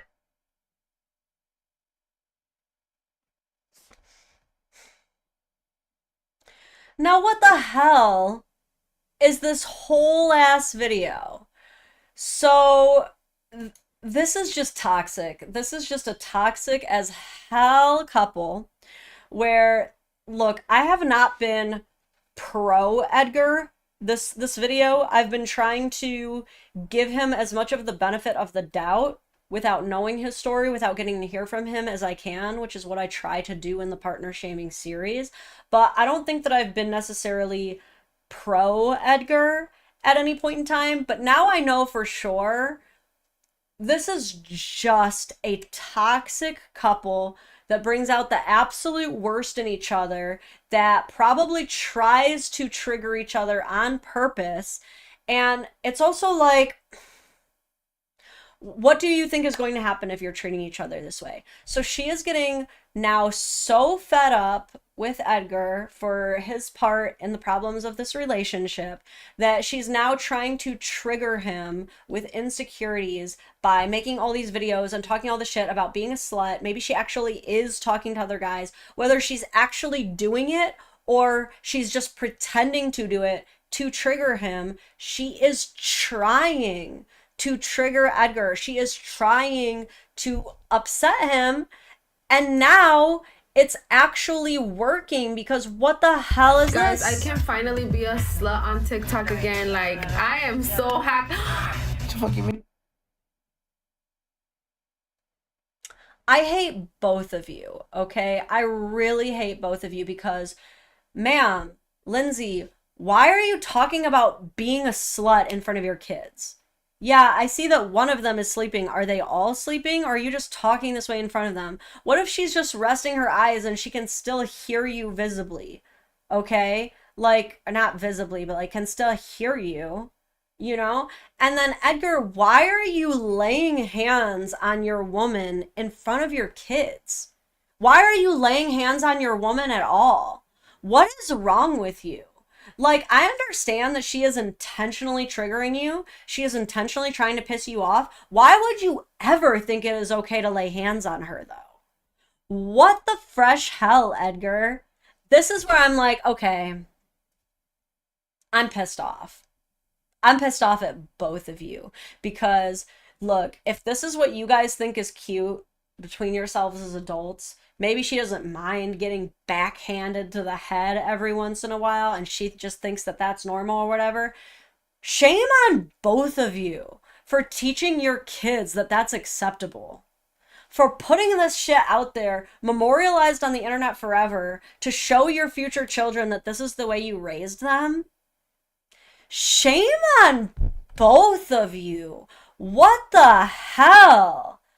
And let me read these super chats. Jack, oh, Chelsea, Michigan was making a snarky East Michigan reference. Chelsea is such an obscure city of Michigan that I don't even think that anyone's gonna get that. I don't like even Michigan, even as a native Michiganian, I don't know shit about Chelsea. Let's make jokes about like Roseville, Detroit. Let's make jokes about Lansing. Let's make jokes about the UP being the rednecks of Michigan.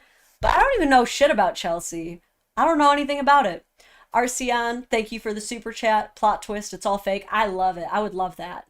But remember, video number 1, she said, I wish this was satire. Maybe it really still is. Maybe. I'm leaning toward no. Okay, I'm leaning toward not quite. Yeah, I prefer the term punslinger. I prefer Michiganian to Michigander because I hate geese. And yeah, I agree, Terra Darkness. Let's not associate this toxic shit into the daddy brat kink dynamic, okay? Like that community also does not claim them, okay? We gotta read the comments on this one, even though it's probably gonna piss me off. Post those thirst traps and slap that MF back.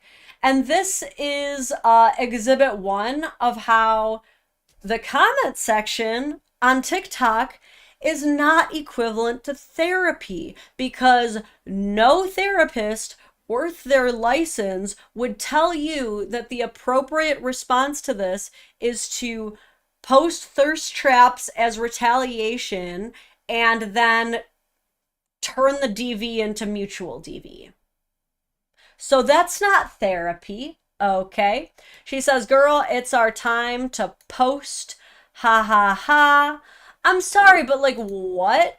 How in the world, if you are frustrated with your man for, in your opinion, and possibly the reality of the situation, not contributing equally to his share of the domestic labor, how is posting your titties for free to a bunch of strangers online gonna resolve that issue for you? Now, maybe as a stretch, you could argue that selling the images could result in enough for you to temporarily improve your life, but you really want that to be what your kids look up to? Like, in either scenario, like, it's worse if you're doing it for free, obviously, in my opinion. Like, posting your titties online for free is not a good example to set for your kids. But even doing it for money, like, are you sure that's what you want to teach your daughter? Is that that's what you have to do to succeed in the world? You wouldn't rather do literally anything else to show your daughter how to succeed? Like, look, you guys know that I am friends with Chloe Roma. Okay, she is another content creator on here. She's actually got a much bigger audience than me, makes like exponentially more money than me. And one of the ways that she started making so much money, she has confided in me with this personally, and I do believe that I have her permission to talk about this publicly because it's something that she is now talking about publicly. But Chloe used to sell not safe for work content of herself, and it paid the bills. She was making a minimum of 60 grand a month. We are talking life-changing money, right? Today, she regrets all of that. She wishes she would have never done that. Like, she has been practically in tears with me on the phone, like, about how she is trying so hard to get it scrubbed from the internet, how, you know, now she is engaged to this man who has a teenage son, and their whole family knows about it now. They all have access to seeing that, and how much regret and shame she carries because of it. And I'm so proud of her for stepping away from that and for now educating people on like the truly negative outcomes of it. I am truly so proud of her for being a voice for that area, because not enough women are hearing that. Like, all women are hearing is like, I make so much money from OnlyFans, girl. I get my nails done. I have everything, like da da da da da. But it's like, that career has the shelf life of an ice cube. Okay, and most of these creators are not fiscally responsible to be setting it up in a retirement fund and making that money last long term. To give you an idea, most YouTubers are suffering in financial debt because they do not know how to save 30% of their income each month to make sure they can even pay their taxes at the end of the year. A ton of content creators, both ethical and controversial, are like in the trenches because it is not easy to manage what is indeed a business. All they're seeing is the money that they're getting straight away, but most of them do not have the resources to properly invest in Roth IRAs, in retirement funds, in their Medicare or medical expenses. Like, a lot of these people don't even have insurance or anything like that. Like, they're not set up for life. They get this money at the time, but you know, the average pay for an OnlyFans creator is up to $300 a month. A month. That's not worth it, girl. And what's sad is she's not even talking about selling it. She's talking about spite posting her body to get revenge on a man.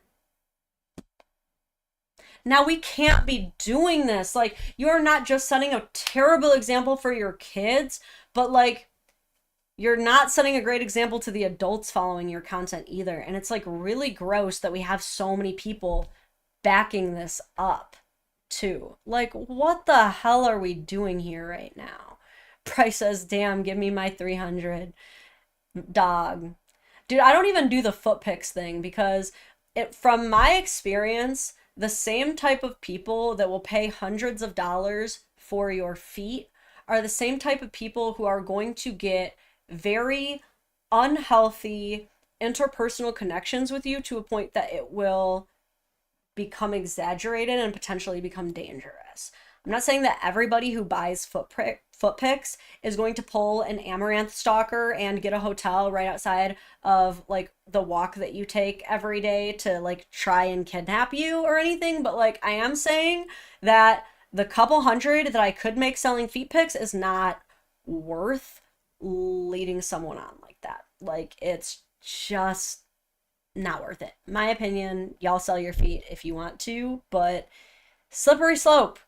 Slippery slope, okay? I prefer and extremely value having an audience that appreciates who I am and who my opinions are outside of how much of my skin I show. I appreciate having an audience that knows that I'm not single. I don't have to pretend that I'm single to make you guys like me. And you guys love my husband, and you love the husband, and you love the love that I have for my husband. Like, every single day I sleep at night so much better knowing that I don't have to pretend to be single or show off my body for you guys to love and respect me. And I'm so proud that I can teach that to my daughter, and that I can teach that to the other women watching my channel too. Like, you can advocate for everything that you believe in, and you can share your opinions, and you can even, sometimes without even doing anything good, just cover silly, entertaining content without being a slut. Like, it's 100% possible, okay? Like, that is what I want people to take away from my content, and it makes me so happy and proud to be able to say that I can offer that to the greater world and my own personal children. And I'm so sad that these women think that they have to do this for any reason. Arceon, thank you so much for the dono, says, I know you're not a fan of Lauren Southern. Okay, wait, pause on that. She has done things I appreciate. The Lauren Southern, Brittany Venti tag team on Rolo Damasi is iconic and a historic part of internet history. Just amazing work they did there. There's a lot of stuff that she and Brittany Venti do that I don't agree with, but I will say I can definitely give Lauren Southern the accolades where they are due, okay? There's nuance here. Arceon continues, but she has done a lot of recent content about how the right need to be more forgiving of OnlyFans models. Yeah, okay, I will say this. I do think that everybody needs to be a bit more forgiving of OnlyFans models, just because I do think that a lot of them are oftentimes the victims of kind of being tricked a little bit. Like, I will say this, I think that probably, I was just talking to someone about this, I think probably every woman has considered it, because it's really sold to us that, like, that's where so much of our value is, that's where so much of an easy career comes from, and like, we're really sold this narrative. I think probably every single woman has like flipped through the manual and considered it, you know, like, and so I do have a lot of empathy for them and sympathy. Like, I definitely don't hate any woman who does that kind of work, you know what I mean? But I do hate the ones who become little Ghislaine Maxwells and start trying to recruit for it and lie to other women with this false narrative that, like, you're gonna make so much money doing it. Those are the ones that I do have hatred for, but I don't hate sex workers at all. So I respect Lauren Southern for doing that. SVR, Velvet Spider Cam over feet pics anytime. I'm still working on it, actually. I've been in contact with someone who got an amazing order of them. I'm trying to get some, but right now my daughter's big dream is a bearded dragon for her 8th birthday, which is coming up in April. So that has to be prioritized over the Velvet Spider. I agreed. And even though it's going to be my daughter's bearded dragon, my son is also super excited about it, quite frankly. So that's got to come first. We're getting a beardy first. Anyway, back to our next video. So this is where we start to find out the answer to a question many of you have probably been wondering.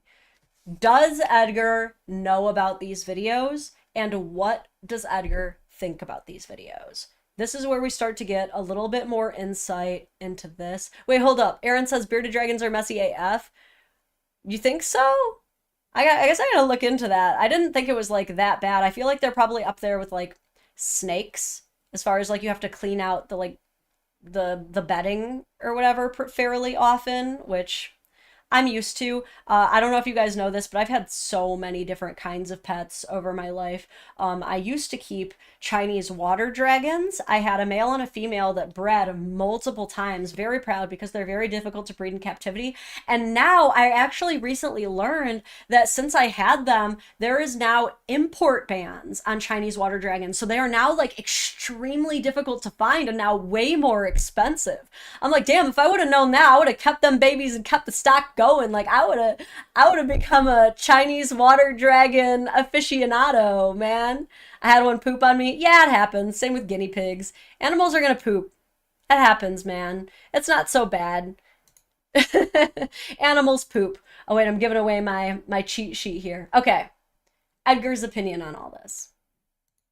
I'm a single married mom and my man never posts me on his social media. I'm talking about never, not on my... How do we feel about shaking our ass with the kids right there in the back? Like, I get that she's being goofy. I'm not being like that serious about it, but I will say, because I don't think I've mentioned it yet, I really don't like when people show their kids on social media. I really don't like it. There are some family style influencers that I like. Okay, so like one of my favorites is Sammy Head, who is a satire content creator who like she creates an entire character of being like this bitter, angry mom all the time. She's almost like a cartoon, and she makes up these fake names for her kid, like Incisor and Harold for her daughter. And it's like she has really funny content, and everybody likes to play along with it. But I don't think in any way she ever puts her children in any kind of danger or anything like that. I think she's an amazing mom. But if you know that you're creating controversial content, especially controversial content that puts their dad on total blast, where you're like speed running the divorce and playing all that out on camera, like, can you not show the kids? Can you not? Like, I really don't like that. Anyway, I'm a single married mom and my man never posts me on his social media. I'm talking about never, not on my birthday, not on anniversaries, not even on Mother's Day, okay? And I've confronted him about it. I've asked him why he doesn't post me. And he simply says because he never uses his social media. So that's his excuse for not posting me ever. In these 5 years of dating and being together, he has posted me like twice. I honestly don't know how to feel about that. I heard that men like to show off their things or the people that they love, but I wonder why my man does not like to show me off ever. Maybe I need a new man. So that's why in my eyes I'm single on social media. I'm a single mom of 3 kids, and he actually does get mad when I say that I'm a single mom, and he also gets mad that I don't post him on my social media, or I post him and I delete him really quick. But is it a deal breaker if your man doesn't post you on his social media? Like Edgar be going to Texas to drop off his daughter, and he posts on his Instagram of him being in Texas at the airport. Like, why can't he post me eating a fucking taco or something? Anyways, don't be surprised if you see me single in the next year.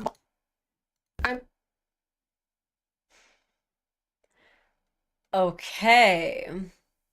So I have personally like mixed feelings about the whole like he won't post me thing, because me personally, I do like to be posted.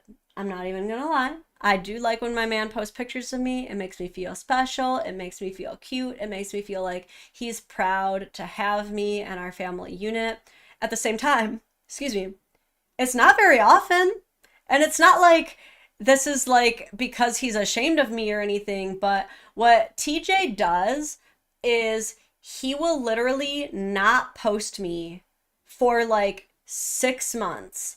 And then all of a sudden, he will go through the whole past 2 years of his camera roll. Like, this man literally was just posting pictures from a winter event that we went to the winter before this last one. Like 2 years ago, he's posting them all of the sudden now. And then he'll just do a massive photo dump all at once. Okay, so like, eventually I will get posted. Is it on the regular? No. But like, I know I will get posted. My brother-in-law does not post anything personal. He did not tell anybody that he was even dating somebody until he was married. And he doesn't post family pictures. He does not post his child. He asks other people not to post his child. Some people are just a lot more private than others. Some people just don't care about doing stuff like that. Like, that's not their love language, so to say. But again, if your response to him not doing what you want him to do is to reverse punish him by doing things that you know trigger him, like post him and then delete it, or, you know, also not post him, or post slutty pictures to get back at him. Like, what do you expect? That's not going to encourage the behavior that you want to see in him at all. Okay? Let me see what some of these comments say, though. If he don't use it, tell him to delete it. He probably would. I will also say this, it's also very common for men who do not frequently use social media to be the most common victims of partner shaming. Like, the most men who get partner shamed are not really on social media like that, and that is why the woman does it, because she believes she will get away with it because he's not going to see it. Very common thing that I have found in this. I don't post him either. People think I'm a single mom. May this love never find me. Their excuses are stupid AF. Girl, it's worse to get posted on socials as they DM others from that same profile. Oof, you ate wrong. Oh my God. What? So you're saying, like, all men are cheaters, so it's embarrassing if people know that they're with someone because then you have to be embarrassed? Like, what are you saying right now? And she says you ain't wrong. So wait, now you think he's cheating on you? I mean, I guess the guilty dog barks the loudest, right? They want to keep their options open for someone better. Sad, but it is what it is. In Kenya, it's very simple. Take his phone and post yourself and caption "my lovely wife." I mean, unless he says, "Siri, lock my phone." He's protecting someone else's feelings. Dude, this is why the comment section is not therapy. The comment section is whatever the opposite of therapy is, because you post shit like this, no one's going to be coming in and saying what I said, which are like reasonable, valid reasons that a man doesn't frequently post his girl. They're instead going to come in and be like, he's definitely cheating on you. Yeah, he's definitely cheating on you, girl, which is only going to make you crazier. Partner shaming is such a self-fulfilling prophecy, because you come on here, you want to complain about your man and say all the bad things. Guess what? You're not going to have anybody fighting you on it. There's not going to be anybody telling you that you're wrong about how you're describing your own life to the general public. You're creating a self-fulfilling prophecy. Now, okay, before we get into the next video, I have to pee so bad. So let me really quick put on the BRB screen. I might need to eat a quick little snacky snack too. I'm like a little tiny hungry bit, a little. And then I might change out the battery, but I might not need to. Not too sure. I see them both charging anyway. So we are going to take a quick, like, 5-minute break with the BRB screen. It's like 1:06 right now, so we shall reconvene at roughly 1:11 p.m. EST, and then we will continue this partner shaming saga. So give me just a quick minute to run to the bathroom, do some quick things, and we will be right back.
Okay, I'm back.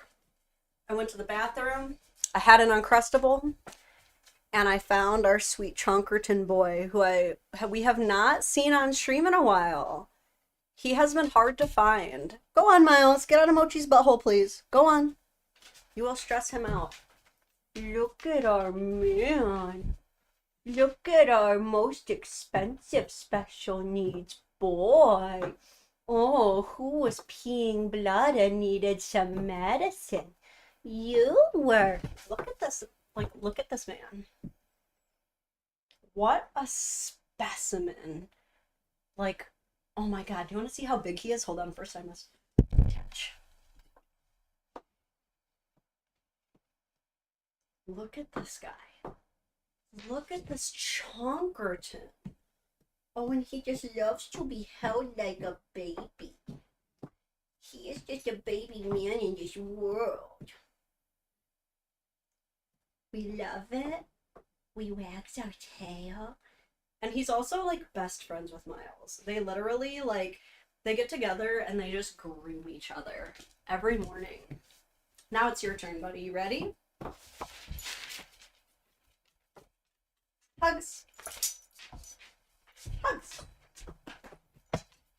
Hugs. Oh, that was so fast. Oh my gosh. Oh, we love our Mylerton. Oh, good kisses. Oh, thank you, buddy. Oh, thank you, buddy. We love the Mylerton. We can't come back from a break without Miles. Here, you want a blankie to lay down on? You can stay. Babies. My rescue boys. Oh. We're back. Samantha, thank you. She says, vet bill help. So glad you took him in. Dude, me too. Me too. We do nothing but rescues at this house. Every single animal here is a rescue. I'm going to try to find a rescue bearded dragon. I don't know how that works. You know, you don't typically find those at the Humane Society, but yeah, he's a big dog, all right. I gotta post Miles' puppy picture when we first got him, because we had no idea what we were in for. He's everything. Let me see if I get all these right. I might miss one. There's definitely some Pitbull Staffy in there, but he's also Mastiff, Husky, Doberman, Rottweiler, German Shepherd, Belgian Malinois, English Bulldog, Chocolate Lab, Golden Retriever, and like 1% Beagle. But, dude, I had no idea that I was adopting all of the working class dogs, and then part of the Sandlot dog and part Snoopy. I had no idea, but a dream. And I will tell you this, do not adopt a working class dog if you are not ready to do working class dog things, okay? They need to be walked. They need to be played with hard. Miles literally is insufferable if he does not walk at least 1.5 miles to 3 miles every single day. And even then, he's gonna want some tug time. Okay? Like, it is so crazy to me that people will literally adopt like a border collie and not take it for walks. Just like put it in a torture chamber at that point. You don't love your dog for real, you know? Why is he called Miles? I'm glad you asked. Because our elder dog is named Parker. And we adopted Miles both for safety and because a vet told us that sometimes getting a puppy helps an elder dog live longer. And so because Parker was named after Peter Parker, and he's going to be training a young accomplice, we named him Miles after Miles Morales. It's cute. It's cute if you like Spider-Man. Do you guys love that or what? Hold on. I'm putting the BRB screen up just because I'm blowing my nose. And I don't want to be gross on camera. Sorry, one second. I should have done this while I was gone, but I just now noticed it. I'm so sorry. Anyway. Okay. I'm back. Tug time. Oh yeah. I've spent so much money on these animals, like $200 of it being in ROPES. Can't say it. Can't say it or he'll freak out. Okay. On to the next one. When we last left, we were finding out that Edgar is not too happy with Lindsay's behavior either. I'm a single married mom of 3 kids, and I was complaining that my husband never posts me on his social media. A lot of you said that it was a deal breaker that your man doesn't post. How does it get this bad? Like, the thing is, I would get if there was like a pile of errant food toys, right? Because I think that we all know that if there's one thing kids are gonna do, it's they're gonna take the bucket of toys and dump them out. And as much as it used to irritate the ever-loving shit out of me, I get it now. Because when you guys are playing an RPG or any video game, would you rather lift it up and only be able to see one item of your inventory at a time and have to scroll through each and every one and dig through it? Or do you want your entire inventory right there for you so you can see everything? I do get it. I get why the kids dump. They want to be able to see all of their options just laid out for them. It does make sense. Now, I would get it if it was just the food toys and the kids were like, chomp, but there's always food and trash mixed in every single time. We've got like old crunched up papers. We've got like crumpled up paper cups, which like, why are we using red Solo cups? Are we like that averse to doing the dishes that we're gonna be doing this? And like, what even is this right here? It looks like a really curly doobie. Like, what is even going on here? I never understand how she gets to like these points where there's like cups and shit on the floor. Post you on anything. In my case, it's been about 2-3 years that he hasn't posted me. He never posted me on Mother's Day, never posted me on my birthday or any other special. What does she do? Is she just gonna like throw out all the toys that they leave out? Man, I will say this. One way that I will always brag as a mom is I'm that type of mom where if I notice that there is like the tiniest little Lego piece inside of my broom pile, you know I'm taking it out and cleaning it off, which I think is probably what she's gonna do too. But like, I don't know. So she's really been ruminating on the fact that he doesn't post her, and that's like her new focal point of resentment. Occasions. A lot of you told me to check his phone because he's probably cheating on me. I honestly rather not check his phone because I like to be calm and I want to be peaceful. Ojos que no ven, corazón que no siente, or however it goes. But y'all, honestly, I really don't. What did we blur out here? Also, again, this sounds like projection. The whole like, I'm not gonna check his phone because I like to be happy. Like, I mean, here's the thing. I'm a big believer that if you go looking for dirt, you're gonna find it. Like, if you go digging, you're gonna find dirt. You are going to find something that doesn't make you happy. But at the same time, like, if I was to ever go through TJ's phone, I would be nothing but like, it would be nothing but anticlimactic. It would be a pretty peaceful experience because it would literally just be like Baldur's Gate questions or like where to order minifigurines or something like that. Like, I truly would not be stressed at all, you know? But like, it also makes me, it's like, again, as my daddy taught me, guilty dog barks the loudest. So I'm just wondering. Oh, so now we blur Edgar's face. She is so much like Wifestrike. I bet if you confronted her and you were like, you post his face, she'd be like, no, I don't. Because they forget that they're doing it. But this tells me that deep down she knows that he would not like his face to be out there, especially in this scenario. Or however it goes. But yeah, honestly, I really don't. And why are we blurring out his face but not the kids? They're definitely more important to protect, okay? Like, there's definitely more of an importance on protecting your kids' faces.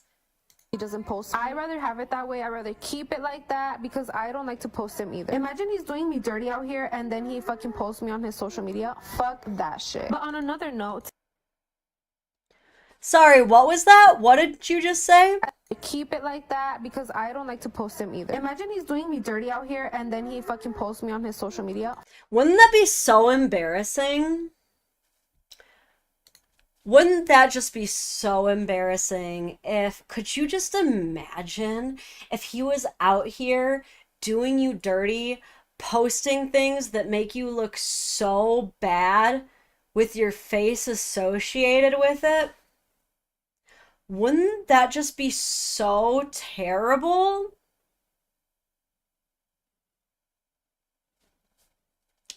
This is how close you are. You're so close. We're so close to getting there.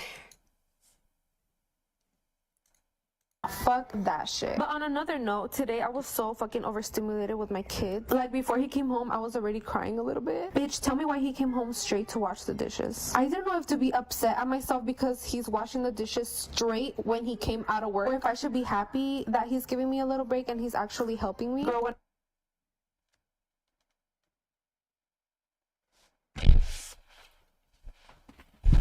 I gotta pet my dog.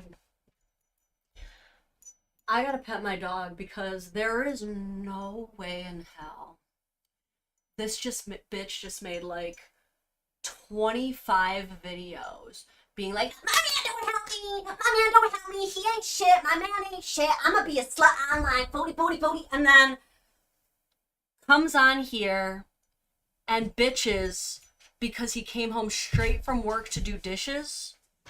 Now you're mad about it?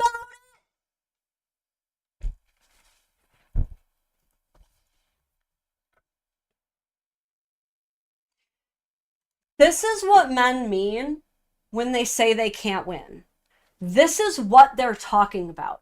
This is what they mean. Because it's really, correct me if I'm wrong here. It's, my man don't do shit. My man don't do shit. Can you believe my man came home and did the dishes? Can you believe that? There's other things I want him to be doing right now. My man doesn't post me, and he ain't shit for that. But I don't post my man either, and I don't want to.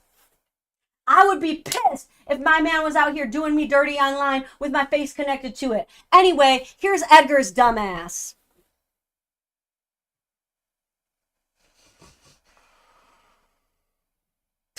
Miles is like, Lauren, take a deep breath.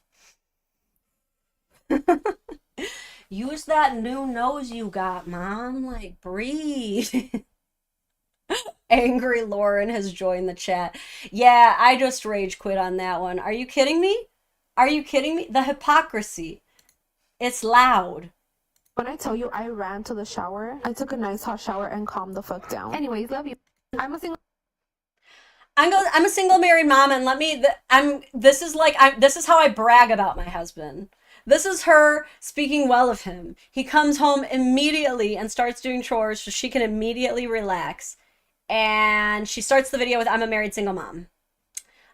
If you were a single mom, bitch, you would be doing your own dishes and no one would be watching the kids, and good luck having a shower.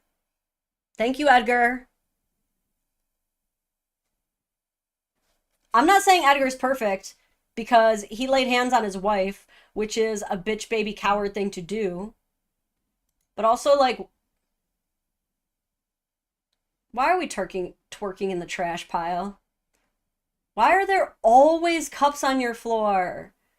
Girl, I feel like she's making this mess up on purpose at this point. My man works too much to even think about someone else. Are you kidding me? Like, he literally does. He just did exactly what you've been wanting him to do this whole time. And you're still out here finding a way to complain about it.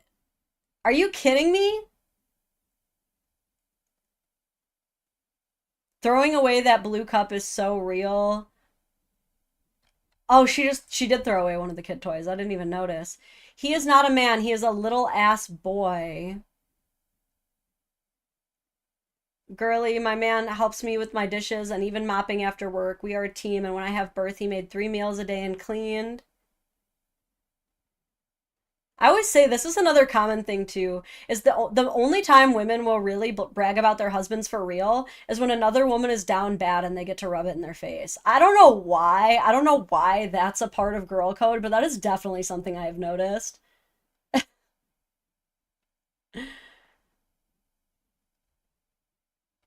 Team single married moms, okay.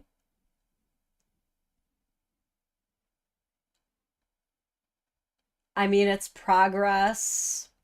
Everyone's just focused on the fact that he doesn't post her, even though she literally just said she doesn't post him either. This is a lot. Okay, finally a cheer I caught. Let me read this one. Oop, I gotta make it a little bit bigger though. I can't see it. Punslinger puts on Ryan mask. Calm down. Ryan, it's Levi who says calm down. I don't know no Ryan. It's unless that's Levi's real name, in which case I'm confused. Okay. I think this one might. No. Second to last one. And then we're moving on to some other things for the end of the stream. How are you a single mom if you're married? Why don't you leave your husband? You guys aren't even married. Don't call him your husband. Another big reason why I say I'm a single mom is because I'm cleaning this shit all by myself. He only helps when he wants to. And the biggest reason why I say I'm a single mom, this man gives me no fucking money ever. I always have to be taking money from his wallet like I'm doing right now. Or I pick up the dollar bills that he throws on the floor. I'm not kidding, guys. I wish I was, but I literally have a stack of $50 bills. I pick up all the dollars he throws on the floor. He does not care. He literally treats dollar bills as if they were any coin. Yet another struggle of a single stay-at-home mom that doesn't get money, and I'm not the only one that struggles with that. Yes, I don't care to steal from him because guess the fuck what? I'm saving him money being the fucking maid, providing him with childcare for his fucking kids, even though they're my kids too, but it's okay. I cook every fucking day, so yes, I'm gonna take that $100 bill from his fucking wallet, and I'll take 50 extra because I need to get my fucking tummy tucked. Like my husband slash boyfriend is a misogynist. He doesn't believe in me getting surgery. He wants me to work out. When the fuck do I have time to work out when I'm cleaning everybody's fucking shit? Pause? Okay. I'm gonna take the whole money thing, and that one's honestly not my biggest concern. Because personally, this has always been like a big debate in the married world, is if you are the one doing the laundry, are you allowed to keep the money that comes out of the pockets? And my personal philosophy on this, oh my god, what is going on? Sorry, I got something caught in my eyeball and it hurts. Anyway, when it comes to whoever's doing the laundry, finding money in the pockets, my personal philosophy is, for the most part, yes, you get to keep it unless it is like a 10 or higher. Like if it is a $10 bill, or especially like a $20 bill or higher, then I will go find the owner and return it to them. But change, dollars, like, yeah, I'm allowed to keep that. But to be honest, my personal philosophy, what I do, what our family does, because I do almost all of the laundry. Occasionally, I will get help from my husband or the kids, but me and my husband agreed, he does the dishes, I do the laundry. Those are our chores because they are each other's least favorite chores, like I talked about earlier. And that's what works for us. Like, I actually find laundry very calming. My husband actually finds doing the dishes very calming, but we both hate the other chore. So I will still help my husband with it. Like if I have time and I have time to like load the dishwasher or unload the dishwasher, I will absolutely help him. If I'm super busy and I ask my husband, like, can you switch the loads over? Can you fold the towels real quick? He will do it. It's not like black and white, but those are our chores. So as the main laundry person, I find all the money. And so what we do in our house is we actually have like a laundry money cup where all of the laundry goes together, and then we use that for familial funds, be it going out to dinner, fixing an appliance, stuff like that. So it's for the family at that point, and that I think works for us. But again, if it's like a 10, a 20, I've never found a 50 or 100, but if it ever happens, like, I will be returning it to whoever I find it on. Hold up, I need to let Miles out. But that part, the money thing doesn't bother me too much. What you looking at, boy? What? Oh, it's nothing? You just saw a dog outside? Okay, fair. I get it. You had to let them know. You had to let them know what's up. I get it. Okay. Anyway. I'll cook for TJ if he'll do my dishes. He would 100% take you up on that. 100%. Um, and he's not picky either. He will like what you eat as long as it's edible, you know? But yeah, the money part of this did not bother me at all, as much as her line, he's a misogynist because he doesn't want me to get a tummy tuck. Is the misogyny in the room with us? Girl, what are you talking about? How is it? Okay, sorry, my daughter's school is calling me. I have to take this 1 sec.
Okay. Sorry, not sorry about that. I figured of any audience you guys would understand.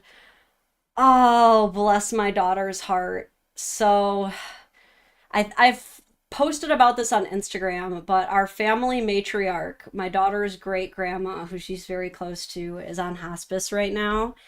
So the school called me because she just suddenly started breaking down crying over it. So we just had a talk, and I told her it is totally okay and normal to feel everything that she's feeling, and that I'm so proud of her for talking to her teachers about how she's feeling. I reassured her that Gigi is in the best of care. She is surrounded by so many loved ones. She's on some really good medicine, and everyone is making her feel as comfortable as possible.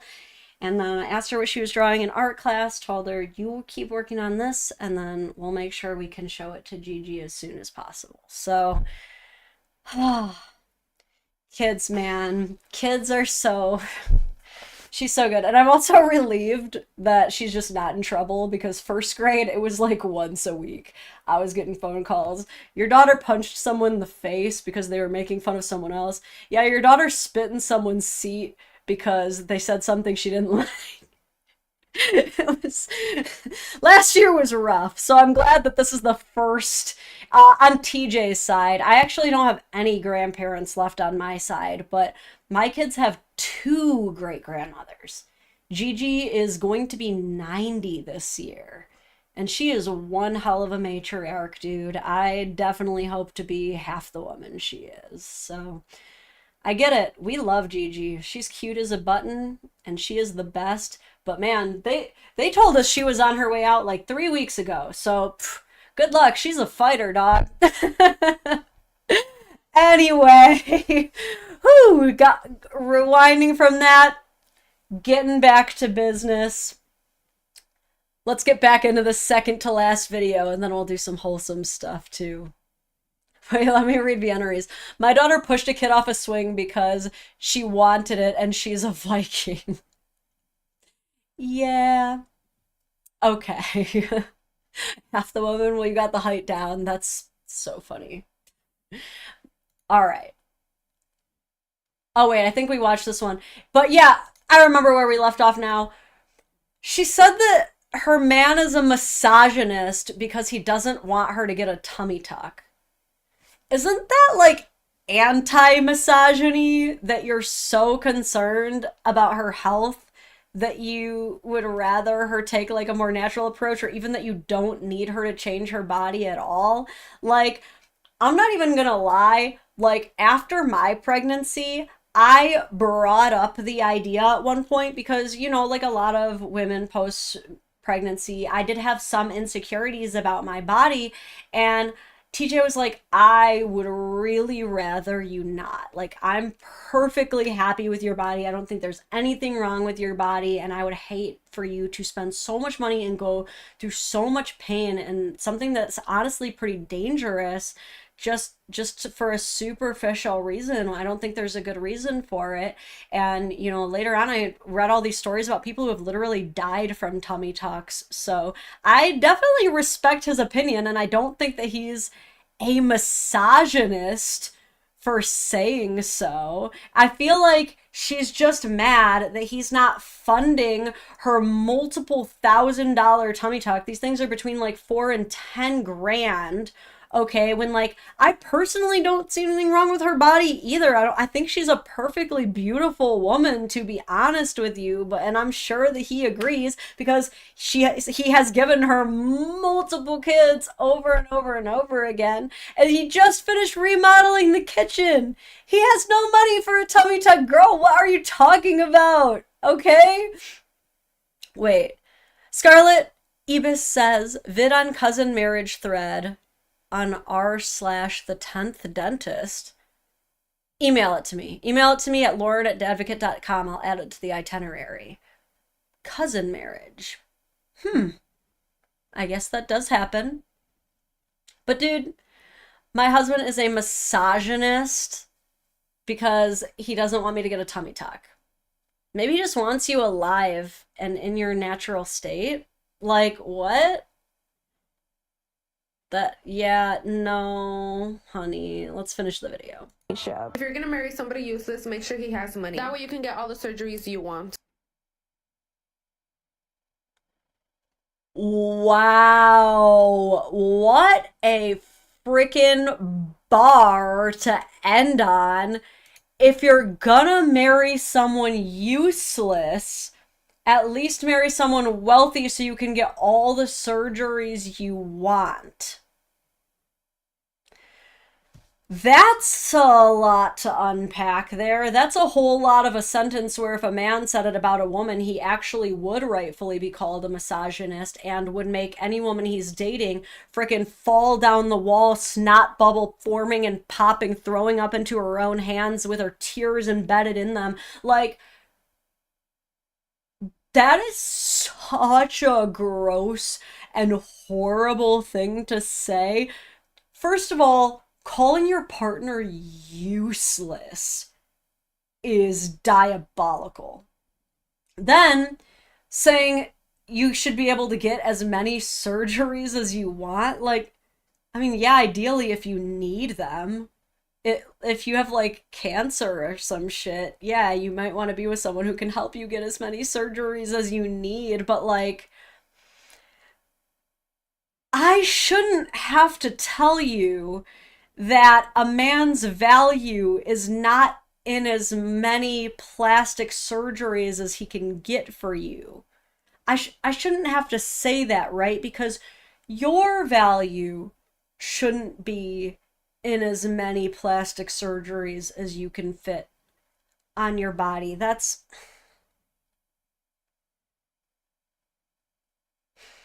is also why it's important for women to have a sense of independence. This is also why I'm not opposed to being a stay-at-home mom at all, but I will warn you that just like being the sole provider, there are risks. There are risks with being the sole provider, there are risks with being the stay-at-home parent. And one of them is that you are at the mercy of whatever allowance the breadwinner gives you. And that allowance may come with some terms and conditions. They might say, like, yes, I'll give you $100 if I approve of what you're buying. And you have to deal with that because that's the position that you put yourself in, right? Like, when I was the sole breadwinner, I, of course, was so happy to spend money on whatever for my husband. Like, I feel like I was a really good sole breadwinner. Like, I was taking us on vacations. I was taking us out to eat. Like, I was making sure he had whatever Dungeons and Dragons shit he wanted, clothes on his back, all that stuff. But, like, at the same time, if TJ was like, hey, will you buy me a freaking nose job or some shit? I would be like, no, I like your nose. What? Like, that's something that like you're gonna have to save up for yourself somehow. I don't know, like I honestly will say, again, call me a misogynistic man or whatever for having that point, but like if you're relying on me for money, I'm not just gonna give you money for any old thing. You know what I mean? Like this is like my girly secret dirty pleasure, but I've been watching The Secret Lives of Mormon Wives, and a lot of those women are the breadwinners in their relationship. And dude, one of this woman's husbands was like, can I have money for gambling? And I was like, is this what the ick is? Is this what people mean when they're describing the ick? Because ew, you're asking your wife for gambling money? This is weird. I was like, oh, come on now. Like, that's one thing that, like, if TJ was like, can I have money for gambling? Like, fuck no. I'm sorry. And, like, yeah, you're not gonna call me a bad person for that. Hold up. Miles wants to come back in. Dog comes before you die.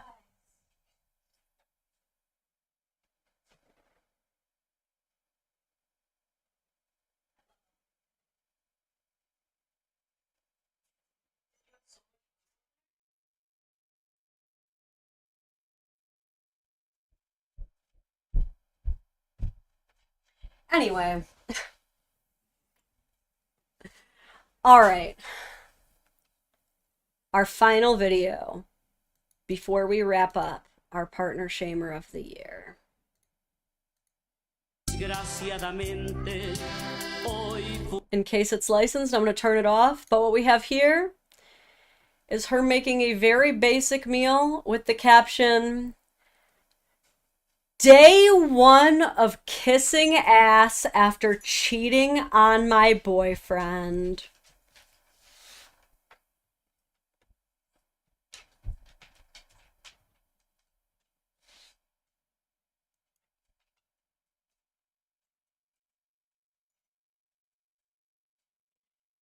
You already told us you cook every day anyway.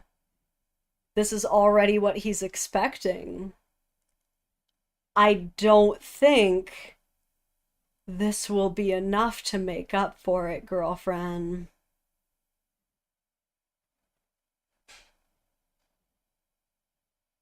I don't even know what you're making right now. But it's not enough for you to cheat on my ass. With your doo-doo fingers. With your doo-doo nails. How are we even going to tell the difference? How do we know that man's smegma is not still underneath your nails while you prepare this dish, homie? What? Girl. Oh, and she's wearing the lingerie. She's wearing the lingerie. That's gonna make him forget all about it. All you have to do, ladies, if you cheat on your man that you've just been chronically shit-talking publicly for the last several months, you just have to cook and wear a nightie. That's it. That'll work. Slay the day away.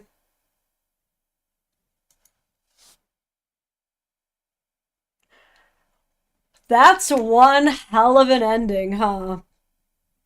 What a fucking saga, dude. And what's crazy is kissing ass, but she's eating the whole damn plate. She's literally eating everything she just made. So how are we kissing ass exactly? Like, it looks like you have with that doo-doo on your lips, but like...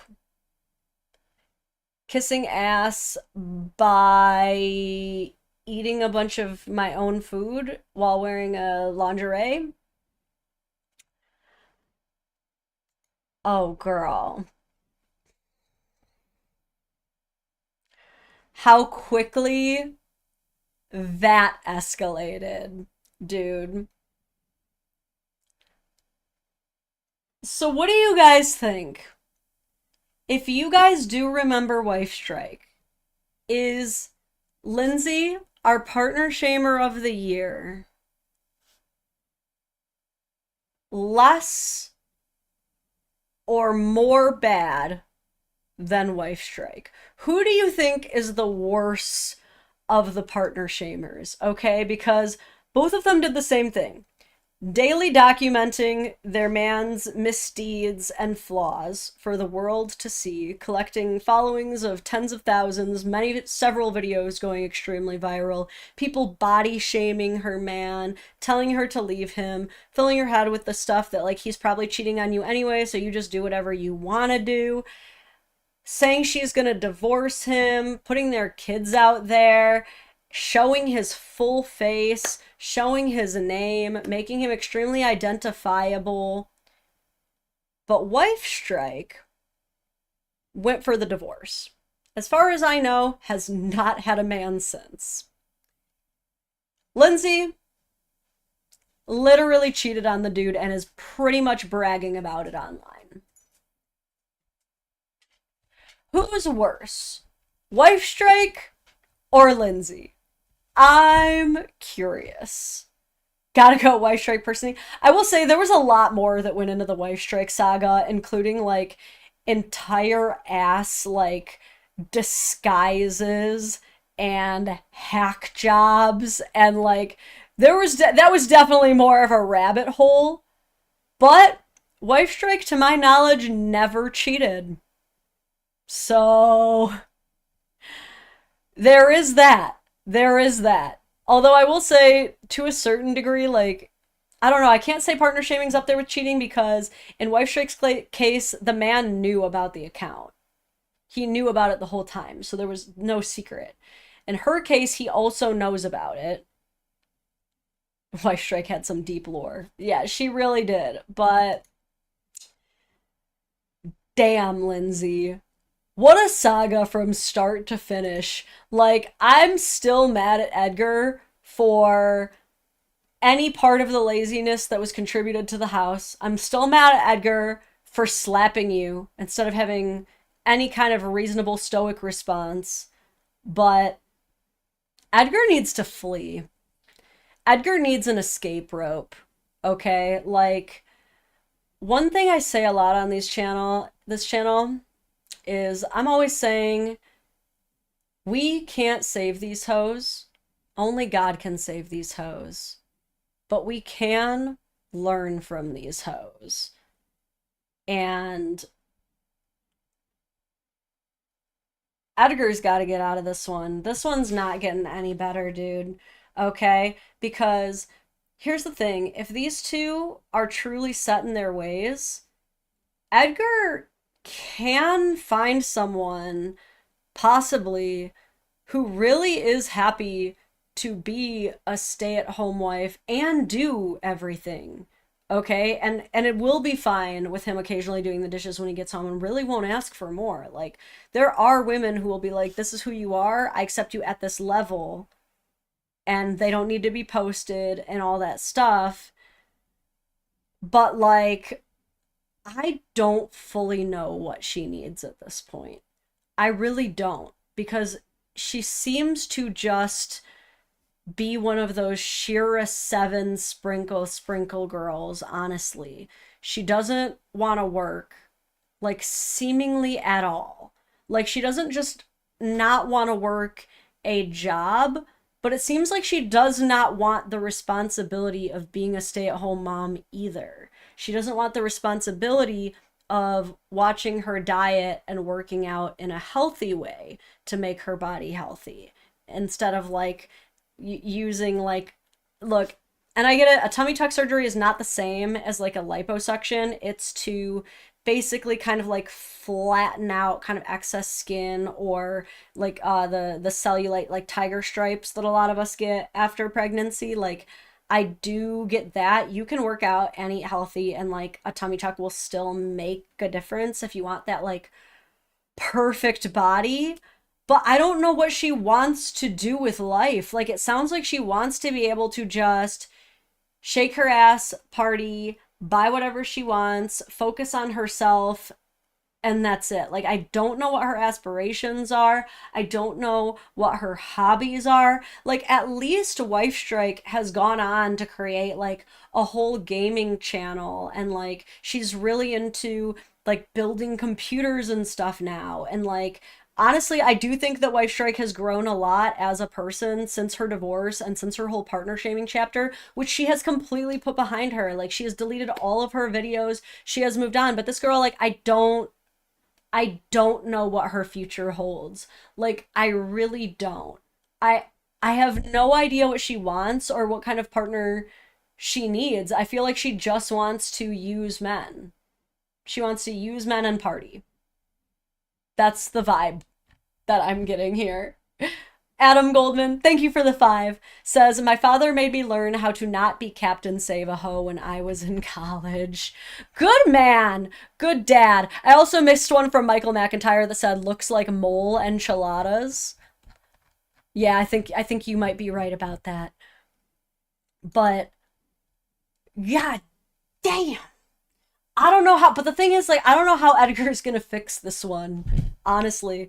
I think, very tragically, this is, like, one of those situations of two people who are now toxically stuck together. Because homeboy Edgar, he's already got one child from a previous relationship that he barely gets to see. And I know that Edgar loves seeing his daughter because it's the only thing he ever actually posts. He doesn't even like social media, but when he's on there, he's gonna be like, finally, I get to see my daughter. Sounds like the daughter is paid for. He's paying his part for that. He's going to Texas. He's coming back multiple times very consistently to see his daughter. He's showing up.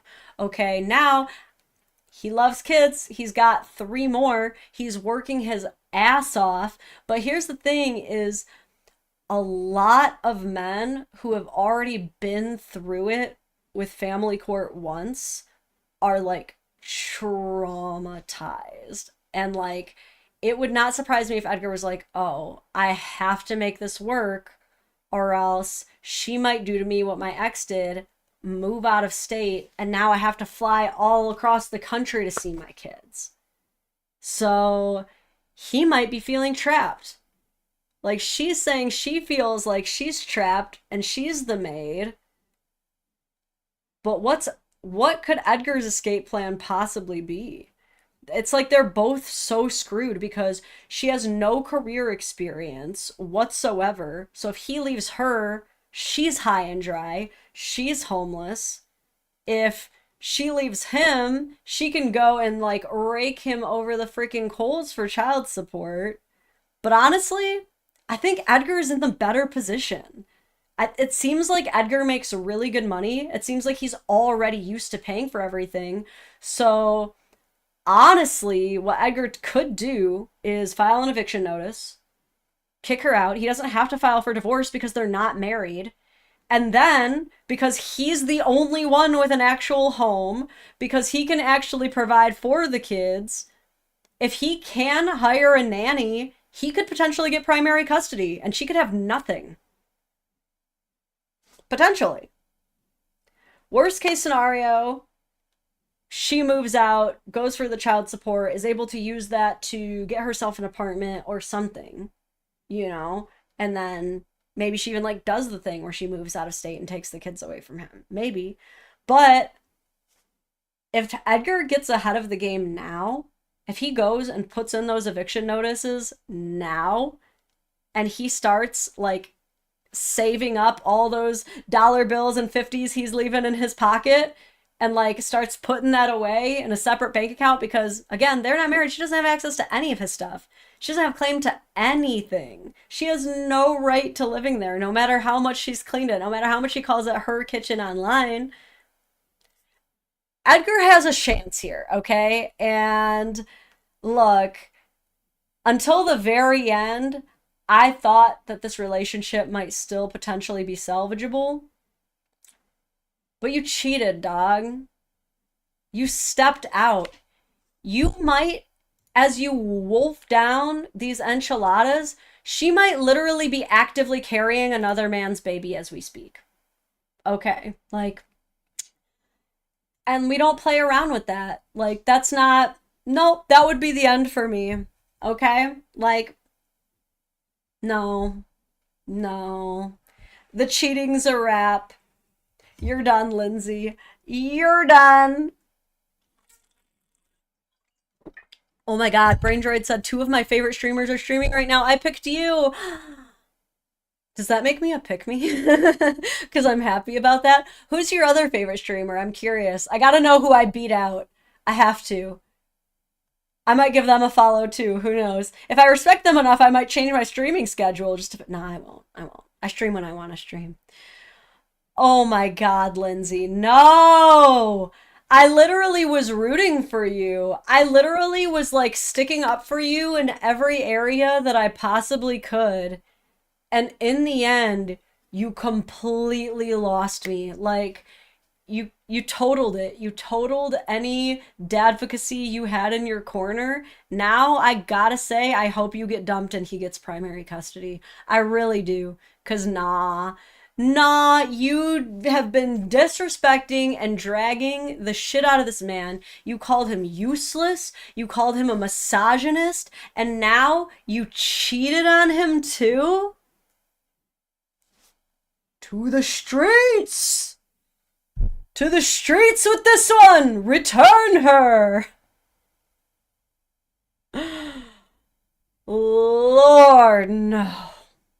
I feel like I've heard of Chud Logic before. Is he more like a red pill dude or something? Is that why? Oh, Lindsay. You done fucked up so bad. That's crazy. She had me. She had me in the first half there. She lost me, though. She lost me real hard. Mm-mm. But don't worry. I have some wholesome for you. Wait. What's this one?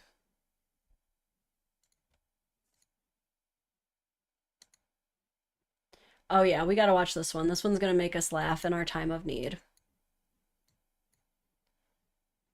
Let's pull her up here. You might be like, why is this child on my screen right now? Because she's gonna make you cry laughing, I promise. Okay, this is what we need in our lives. Seeing Big Ben for the first time.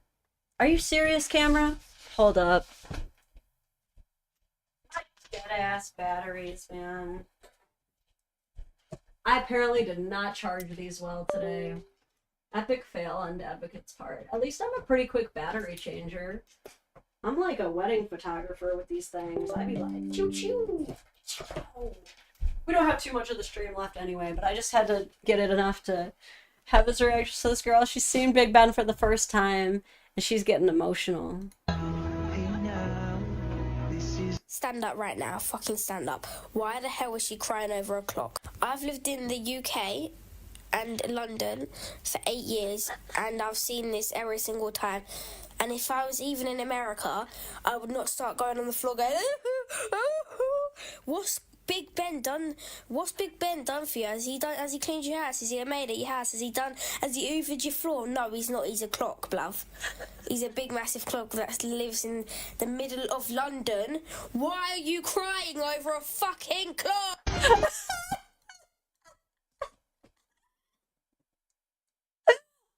Could watch that one on loop for like 7 years straight. Okay, maybe not 7 years, but for a full and complete week, dude. I love when she's like, what's he done for you? Has he cleaned your house? Has he hoovered your floor? He's a clock, love.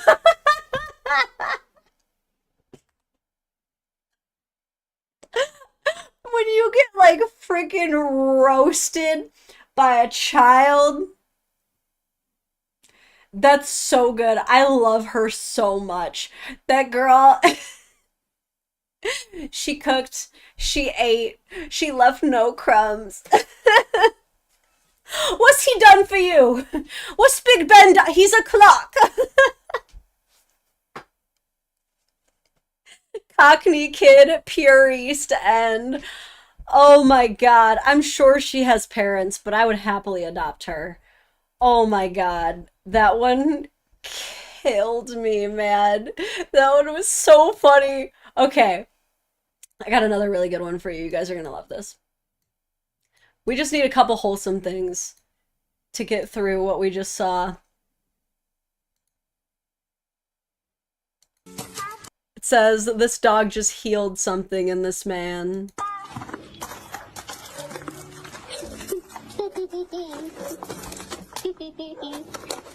What's that? What's that? A puppy? Puppy? Yeah. Oh my stars.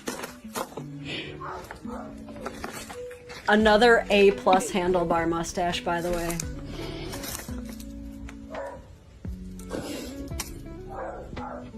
We worked on this for a couple of weeks. He's crying.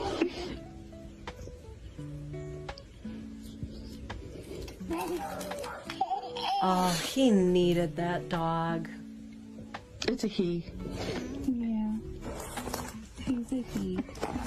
Abby picked him out. Aww. We love to see it. It's what he deserves. That's what Spool of Wire guy deserves, man. Oh, that was so good. That was a really good one. Okay. To end this stream, our final thing to end this stream on a higher note is one thing I love to do, one topic I really love, is I love a good body cam video, I love a good car chase, I love a good wholesome video, and I love a good cheaters having their lives ruined story, don't you? Don't we all just love a little Schadenfreude? Like, don't we just love a little bit of karmic retribution for some of the most degenerate L tier subhumans that unfortunately walk the earth with us? I do. It brings me a great joy. So to cap off this stream that has brought us through such a gambit of emotions, hasn't it? I have for you an absolutely beautiful cheater's life ruined story, and we love to read it. This comes from r/adulteryhate, and it reads, "The consequences of cheating." The flair is legit gone off the rails. And this is a play on a type of flair often used in cheater subreddits. Yes, there are numerous, where they use the flair gone legit whenever they get to celebrate finally being out in the light, where they have successfully managed to get their MM, or married man, or MW for married woman, to leave their BS, which stands for betrayed spouse. Ooh, these pick-me's just love getting picked.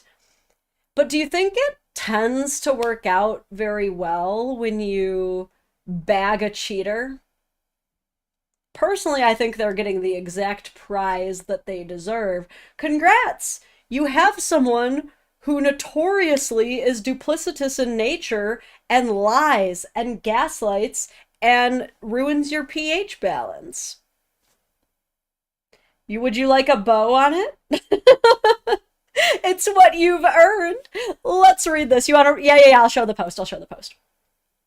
I know some of you guys like to read along with me. So let me make this a little prettier for you guys so you can read the whole thing. Dee-ba-dee-ba-dee-doo-doo. Okay. The consequences of cheating. I'd like to share here a story I found on the Wayward sub. That's another cute term that cheaters like to use for themselves, is they don't like to call themselves cheaters. They call themselves wayward spouses. You're just cheaters. I don't want to shame OP, I'm just interested in hearing what you guys have to say about this story. To me, it demonstrates perfectly how cheating annihilates families and destroys parent-child relationships irreparably. It also shows that once a cheater's bed is made, they'll have no choice but to lay in it forever. So, let's read it. This is a copy pasta from the Wayward sub. I'm now 58.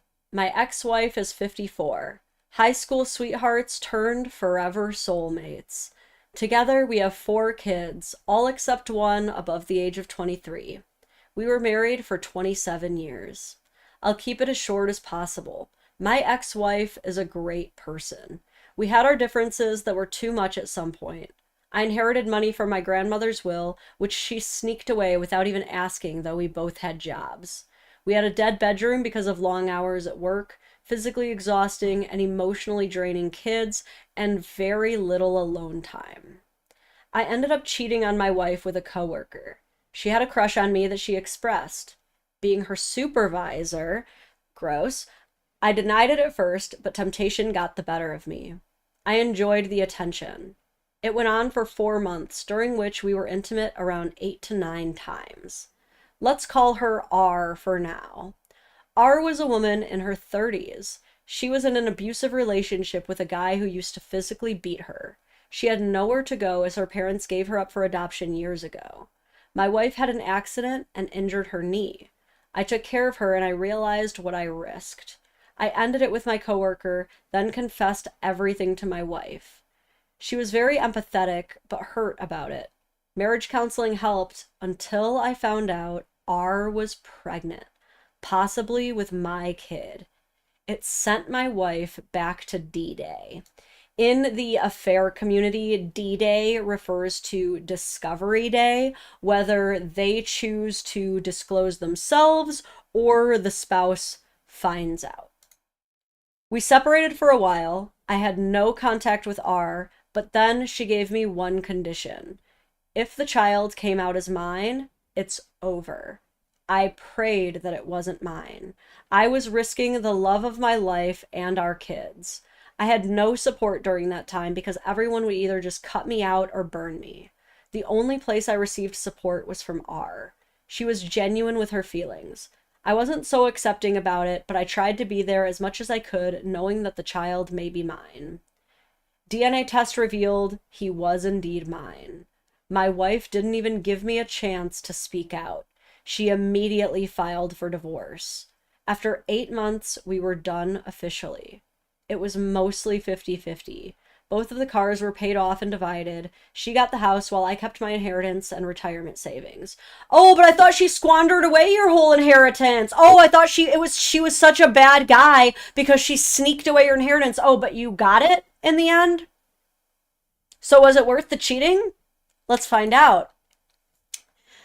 The battle was with kids. Our oldest was grown up. Middle two decided to stay with their mother. I wonder why they would choose that. I wonder why they would choose to stay with the one who didn't fucking ruin everything for them. Golly gee, I sure wonder.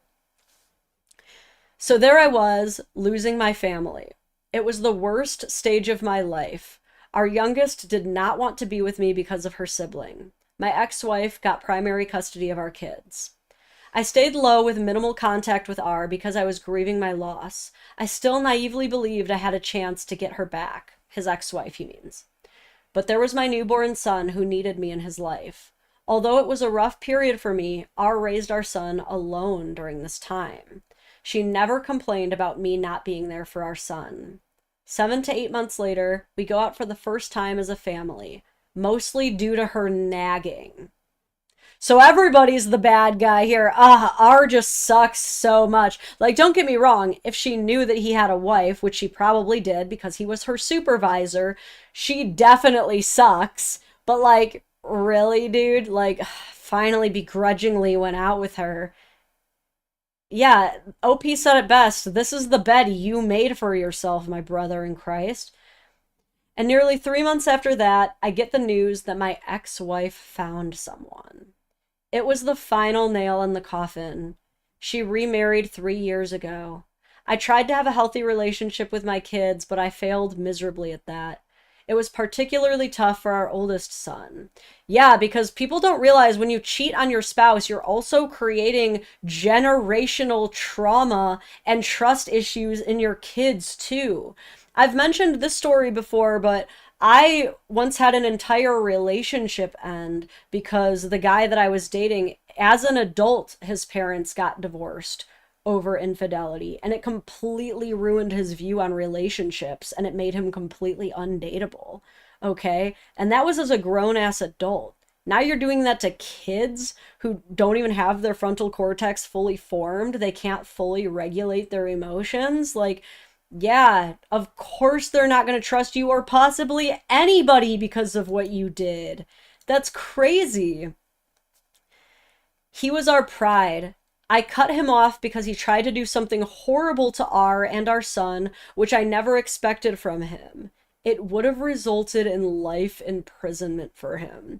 Yeah, can't condone that. That's absolutely terrible and awful of the oldest son to do. Don't know what it was. Sounds like he attempted to, like, possibly unalive them, which is very bad. But again, probably wouldn't have happened if you didn't do this. They're going through... Oh, wait. Let me see. Okay, sorry. He found out his wife cheated on him a few months back. They are going through a divorce right now. What hurts me most is he reached out to his stepdad, not me. Imagine you have experienced one of your parents cheating on the other one in such a devastating way that it now results in an extra bonus sibling for you that you are now going to have a very strained relationship with, whether you want to or not. It's just a very natural part of the deep lying resentment of such a situation. And now you get cheated on.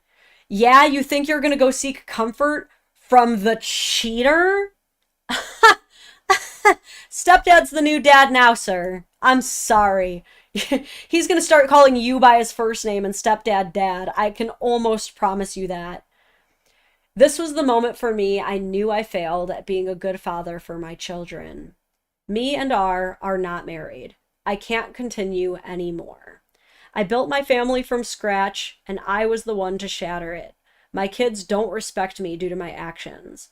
I'm retiring this year. Future is now a blurry road ahead, and I'm not sure if it holds carpet or thorns. Aaron, my son, is now a fine young man. I'm proud of him the way I'm proud of my other kids. My ex-wife and I are cordial, but we haven't spoken to each other in a very long time. I'm happy for her. I couldn't be the husband she deserved, but she now has a man who loves her, probably more than me. I hope she lives a blessed and happy life. Some of the comments that some of the other, like, loser cheaters have left were, "Oh, P, my heart breaks for you. Tough you are not married to R. Are you two still together? Like, are you still romantically involved?" A-hole cheater says, "We are together and romantically involved as a family. She wants me to commit, and I can't. Not now. She's resentful about that, which is right, because after this long time, it makes no sense for me to commit." Like, one thing before I keep reading the other comments that I love about this story is it shows not only what happens to the married cheater, but also, like, what the ultimate life of the other woman who won the man in the end actually looks like. 9 times out of 10, I'm not saying it never, ever works out, where someone cheats, marries their affair partner, and honestly they stay together for the rest of their lives and it's a better relationship. I'm not saying that never happens, but 9 times out of 10, the final outcome for a gone legit other woman is that he actually still loves his ex. A lot of these people are just cake eaters. They want their cake, they want to eat it too. A lot of the people say you can't cheat on someone you love, but I don't think that's true. I think that there are a lot of people in super happy marriages without dead bedrooms, having all of their needs met. Their spouse puts out all the time. Their spouse is beautiful. Their spouse is creative and smart and witty and hardworking, and they just want more. They're just greedy and selfish. And so a lot of these other women, they want so badly to be picked, but when they are, it's usually only because he got found out and got dumped. When they are, it's usually second fiddle. And now she's just forever going to be snacking on breadcrumbs, always knowing that she was the second pick and that he would happily go back to his wife, his ex-wife, if she ever was willing to take him back. And that's fucking depressing, but what you deserve at that point, quite frankly. Another lame commenter says, "You're not much older than I am. Mine are in their early 20s. Although it's hard at our age to chase a small child around, it sounds like you were able to take some joy from this child who is an innocent in all of this." He says, "Kids can be such a mess. Fortunately, R is there for our son while I work. I have a tremendous amount of respect for R. However, I feel she resents me too because I can't commit to her after so long. We are dating, but not dating at this point." Oh my God, so he can't even commit to calling her his girlfriend. Wow. Imagine forever being a side piece, even when your dude isn't even in a relationship with someone else anymore. You're a side piece to a ghost, dude. Woof. So they follow up that with asking, "Are you dating but not dating R out of a sense of obligation? Because my guess is that that is not a tenable relationship. Most relationships originating in infidelity aren't, as during the affair, the two participants were meeting only a fraction of the needs usually met by a full-fledged healthy relationship." That's like a common thing that they talk about in the affair, like, cheating community, is there's like this 80-20 rule. They say that an affair often happens when your wife is meeting 80% of your needs and then the affair partner meets 20% of your needs. And so what happens is these people ruin their whole lives for this 20%, and then when that 80% is gone, they're like, "Oh shit, that 80% was still better than this 20%. What have I done?" So I think that's probably what they're referring to here. And is what seems to be happening here, is she's living a 20% life. I guess the questioner asks, I guess that there's resentment going both ways. Have you considered simply going back to a co-parenting relationship and nothing else, so that the resentment each of you has doesn't end up affecting the child you have together? OP says, I don't know how to answer this question. R and I have a beautiful dynamic. We have different definitions of the word beautiful. You keep using this word. I do not think it means what you think it means. He says, we get along well. I guess we are dating because we live together. I care for her and our son. We go out as a couple, but I can't really leave my family. We are way past that, but I can't accept it. R brought up this topic, and actually we are going to sit for a serious talk this Friday. One last commenter says, wow, I don't even know what to say. My heart is breaking for your children and ex-wife. It's almost like in the Christmas Story where the ghost of future shows you what it could look like. I need to show this to my wayward partner. Yeah, and what? You're gonna decide to break up and finally stop doing it? I hope so. He says, you're welcome. It will make me happy if my story can be a lesson. I loved my ex-wife, still love my ex-wife and my kids, but unfortunately, the reality is I've been replaced. I can't change that. And it's what you deserve. We love to see it. Ah, tasty, tasty schadenfreude. I eat it up. I snack on it. I love it. We love a good karmic retribution. I gotta read some of these comments. The top comment says, reading this, the number of victims here is incredible. There's the ex-wife. Opie has 4 kids with her. Then his new child that did not ask for any of this. That's 6 innocent victims, and all because 2 people couldn't control themselves. It's absolutely disgusting. What's more, why, oh why, do cheaters never seem to use protection?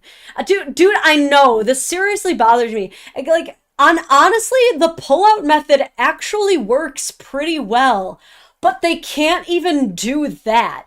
Then again, I don't know why I'm expecting self-control from these people, but Jesus. This is not spoken about nearly enough. The number of heartbreaking stories you read about STDs and pregnancies is just jaw-dropping. What the hell is wrong with people? It's bad enough you're cheating, but you're risking your partner's physical health and, of course, in this case, their entire lives, which will never be the same again. I applaud his wife. She set down that boundary with consequences and stuck with it. Let there be no mistake, I bet she suffered traumatically. She probably still does after 27 years of marriage, plus the time they had together before they tied the knot. An affair baby is every betrayed person's worst nightmare. And, like his wife, I could never get over that. I'm so happy that she found someone willing to pick up the pieces of her broken heart and put her together again. She must be quite the woman. She deserves nothing less. The eldest son sounds as though he has too suffered deep psychological damage to obviously potentially do something that was so harmful to the mistress and the affair baby. I can never condone that, but how utterly desperate he must have been. It will have marked him forever. This idiot, because there's no other word apart from the usual expletives we feel like spewing out when someone implodes the lives of the innocent, is paying heavily for his vile behavior. He is dripping with self-pity, though. It oozes from every word, and that signifies to me that he has learned nothing. Nothing whatsoever. He set the bar very low when he met R, because if you think you can have any kind of romantic relationship with someone who you cheated on a wife and 4 children with, you know you were married, then your standards are in the gutter. So he's saying, like, R is trash for doing this, which I agree. He will grow older and more bitter, and the life he thought he would have is gone forever. The mistress will never own his heart. That belongs to his ex-wife. The best she can hope for are breadcrumbs, because he'll probably stay with her. People like this are incapable of being alone, unless, of course, he cheats on her with someone else. My bet is that will probably happen. The poor affair baby will always be the unwanted sibling. This is a Greek tragedy. I guess I shouldn't have called this a wholesome note to end on because, again, it is very sad for so many of the victims involved. But I do love to see cheaters actually receiving the consequences of their own actions. I gotta read Adam Goldman's comment here. All I can say to OP is, bruh. Oh my god, yeah. My sincerest hope is that R also leaves him, and that he just becomes one of those sad old men that gets put in a home and his kids never visit him, quite frankly. Woof.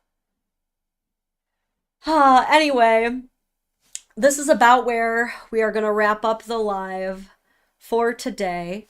Oh, let me see if I can catch this cheer real quick. I gotta make it bigger. Punslinger, if it's a Greek tragedy, the affair baby is gonna kill his father. Or, hear me out, or sleep with his mom. It could go either way. With a Greek tragedy. It could go either way.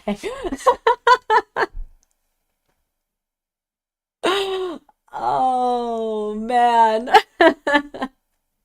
Oh, man, I just woke up in Australia at 6 a.m. and it's over.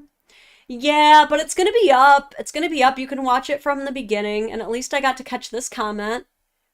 But, yeah. It's over. I definitely gotta rush to the school and give my daughter a big, big hug. Because if you were here earlier, then you know. You know what I'm talking about. Definitely gotta go give her some comforts. This is the last live for the week. So it's time to start planning our next lives for next week. I do have a lot of stuff on my itinerary already, but if there's something that you really, really want me to react to, please send any and everything. Okay, maybe I shouldn't say that. Anything appropriate. No inappropriate stuff, okay? Okay?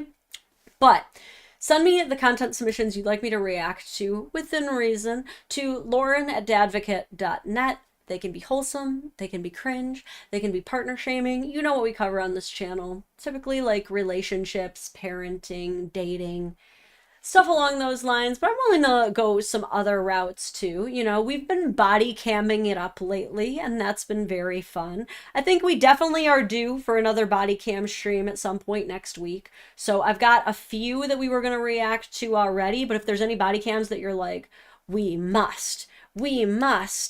So no video of my 3rd birthday party? Wait, did you send me something about a 3rd birthday party? I don't know what you mean, Musin. I'm so sorry. I'm so sorry, but happy 3rd birthday? Yeah, no dick pics, please. Please do not. Okay, I sent nothing. All right, cool. Everything I do is inappropriate. That's true, Tybrarian, but that's why we love you. But yeah, get your content submissions in. Any last questions? Any last cheers or super chats while I'm here to read all of them? You and the other Powerpuff Girls should do a collab. I completely agree, actually. I know Emily is definitely the busiest of all of us because she has more kids than any of us, one of whom is like a freshly out the womb baby. She's planning her wedding.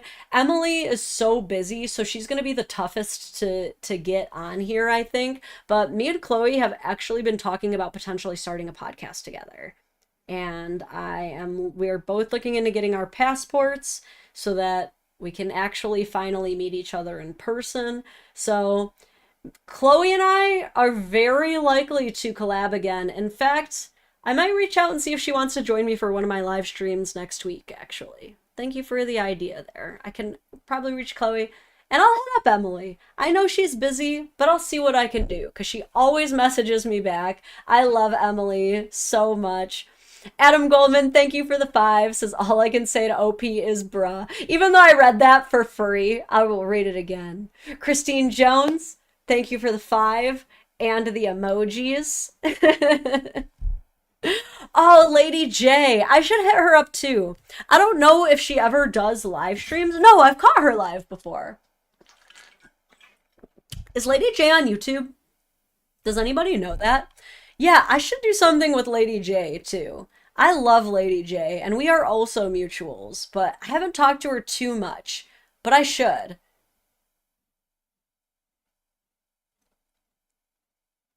Emily won't join you. No, she will. Me and Emily have done lives before in the past, actually. There was actually one, this was years ago, but I once did a live with Emily King and Sarah Dawn Moore. That was another dope Powerpuff Girls combo, quite frankly. She is indeed on YouTube. Okay, and Insta and TikTok. Good to know. Yeah, I'll have to hit her up too, dude. I want to have like an entire panel of ladies. We can call it like Ladies for Men or something like that. That would be great. Yeah, I see her shorts all the time too. And I love her whole style. Like her whole like no there's really no one quite like these women. Like there's no one quite like Emily, there's no one quite like Chloe, there's no one quite like Lady J. Like, and I love that so much because there's so many people who think that because we all advocate for men that we must all be like women hating pick-me's, and yet behind the scenes, we all so deeply support each other. Like whenever one of them asks me for one of the videos that I found that like the original user deleted, like we send each other stuff, we provide each other with tips and tricks, and we answer each other's questions, and we give each other so much support because we know that none of us are taking away from the other. Like we could all respond to the same video and it will still have as much value because we know that we all have our own unique takes on it. You know, like we are furta boys, but really us ladies are thick as thieves together. Like we truly love each other so much. We are so close. Like we are women for the women, okay? We love each other, dude. Green Cowland, yes, she's another one. Dude, I feel so bad for Lynn because of all of us, Lynn gets, I think, probably the most hate. Like, I don't know what happened to Lynn to where she, like, continuously ends up on the wrong algorithm, but, like, Lynn gets hated on so much in her comments, and she'll have like the most reasonable takes, and she will get so much shit for some reason. I've asked Lynn to go live with me, but I don't think she goes live very often. I think she's also a pretty busy person. As much as people are like, Lynn, where you don't really have a husband, like she actually really has a husband. And I think she actually has a job outside of social media. Like she's pretty busy. And Pearl, I will never be collaborating with Pearl. No, that's never going to happen. I'm not a fan of Pearl. Like, guys, wake up. Pearl says that women shouldn't be allowed to vote. Pearl says that women should not be allowed to have access to birth control. Pearl says that women should not be allowed to drive. Pearl says that women shouldn't be police officers or pilots. Pearl is literally the biggest 4chan troll pick-me of all time. She literally has been saying that Brian Laundrie was right for killing Gabby Petito. And you guys are supporting her still? Stop it! Stop! Pearl Davis is trash, and she's trash on purpose, and she's also a massive hypocrite. She's out here telling women, your place is in the kitchen, what are you doing making money? Guys don't like that, while simultaneously being a capitalist whore. What are you talking about? Pearl is spot on. Yeah, you don't want me to be able to vote? Yeah, you don't want me to be able to drive? Okay, I guess I'll just stop driving around to as many states and cities as I possibly can in the US advocating for your rights, you fucking morons. I'm sorry. I didn't mean for that to slip and jump out a bit, but if you fully support Pearl Davis, you have a little bit of the moron juice stuck inside of you. You need an exorcism. That bitch is retarded. I should cut that. That's so mean and ableist. I'm so sorry. But Pearl is trash. Yes, thank you for another one, Craig. Pearl literally said 16-year-olds are more attractive than 30-year-olds or 26-year-olds. That's even worse. Pearl said 16-year-olds are hot. Pearl literally advocates for lowering the age of consent. What do you mean her takes are on point? What do you mean? Dude, she has had consistently the trashiest takes. And again, she's such a hypocrite. She takes like every outfit of a world or a woman in a mildly revealing outfit and goes, not wife material. Yeah, you whore. And then wears the same outfit. Dude, did you guys see her on that panel of Jubilee when she was literally talking to the feminists versus male rights advocates or whatever panel, and Pearl's out there being like, well, women only reveal skin to if they're trying to like sell their bodies. Meanwhile, she's dressed the most provocatively on the panel. Literally every other woman on that panel is wearing more clothes than her. Like, anyone who is pearl pilled, like, you drank the Kool-Aid and you're going to die. Like, if you legitimately are not questioning that woman, you don't know enough about her. She has pulled the wool over your eyes. Pearl is honestly worse than Andrew Tate, to be honest with you. Yes, I said it. Which proves that, once again, women can do just anything that men can do, but better. They can even do misogyny better. Look at her go. She's trash. And what about this whole hitting the wall at 30 things? Pearl, where are your kids? Where's your ring? Didn't she say that all women after 30 who aren't married and don't have kids are garbage and useless? Then put yourself in the dumpster where you belong, Pearl, where you yourself have designated your final destination. Like, you yourself need to go in the dumpster then. That's the only place intellectual consistency applied that you belong. She's trash, dude. Trash. Oh, man. We've mentioned two of my least favorite and most destructive people in 5 minutes. Yeah, dude. Oh, man. And can you imagine how, like, absolutely dick cheese encrusted Sneeko schlong must be now that he's put it inside of her? That the sex tape no one would ever want to see. She also hates fat people. That's another thing about Pearl. She literally hates fat people. So if you're mildly overweight, guess what? Pearl hates you. She doesn't even like you. She thinks that you're useless. She thinks you don't deserve love. If you're even mildly overweight, which she's a hypocrite about too, because we've all seen her bikini pictures, okay, for claiming to be such an athlete. Not exactly the Olympian bod that you would expect, okay? Levi is here, isn't he? I think someone just told me to calm down. But when it comes to Pearl, like, here's the thing. I learned very early on that because I create male-centered content, that there would be an overlap of some of my audience with Pearl's, but, like, you have to know none of us like her. Me, Chloe, Emily, Sarah. I don't know for sure about Lady J, but I want to confidently say Lady J.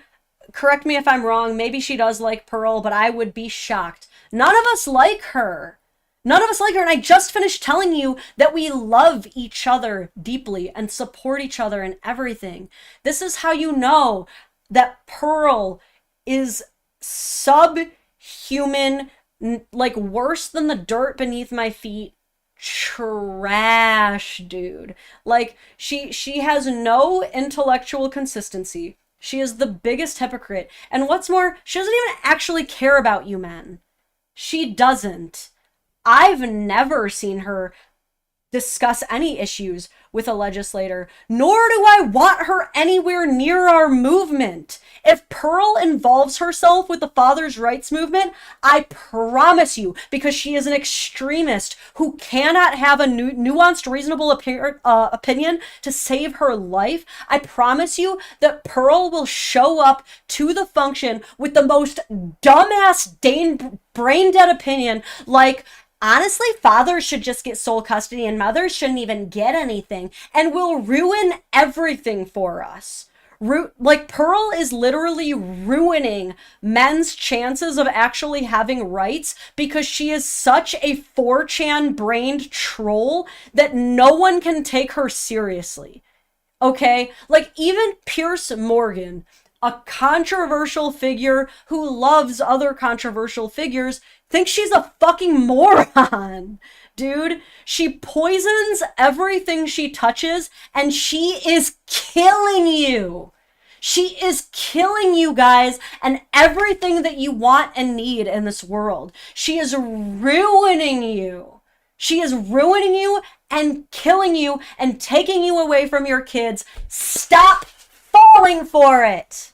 On that note, I have to get my kid, which I actually have because I'm a wife, unlike Pearl. Okay, I'm a wife and a mother over 30, whereas Pearl never will be, okay?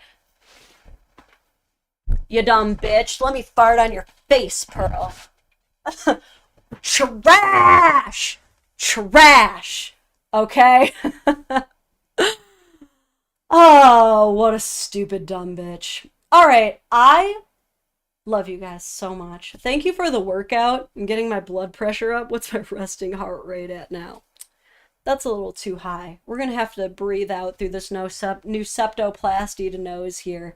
And yeah, let Pearl know that I fart in her general direction. She's a dumbass.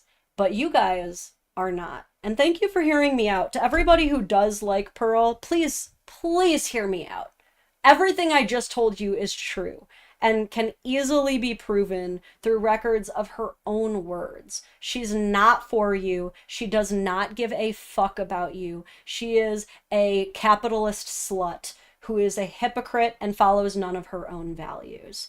On God, there is no lie, no cap in anything that I just said. Just facts. So, the live schedule should be posted by Sunday. I'm gonna hit up my girl Chloe, see if she wants to join me in dragging Pearl a little bit as well. I'm sure she's always down to join me in such occasions and other stuff, other fun stuff to react to. And if you want some Lauren Chloe content right now, you can Google Dadvocate and Chloe react to the Feminists vs. Men vs. Rights panel. It's a bit long, but worth the watch, in my opinion. That was a really fun stream that we had. Okay, I'm gonna be late, and I gotta go get my kid. Guys, I love you so much. Cat hair everywhere. Classic. Gonna have some new videos coming for you soon. Patrons and YouTube members, you will get the early access to it before everyone else does, but don't worry, you'll get yours for free. I will always prioritize my free content for you guys, because look, I get it. You shouldn't have to pay for awesome content like this. I'm trying to be here for you. And keep your content submissions coming to lauren@dadvocate.net. Patreon is still 25% off for all tiers $5 and up, monthly and annual, with code IRISH until the end of the month. It is a huge way to support our channel. You'll get exclusive merchandise with a really cool, nice, soft design that I really, really love. You'll get access to our Discord, exclusive live streams, exclusive behind-the-scenes content, the easiest way to talk to me every day. It's a good time, and I really love our Discord community, and we get to play some games together, so that's really fun too. I'll have to do more of that in the future.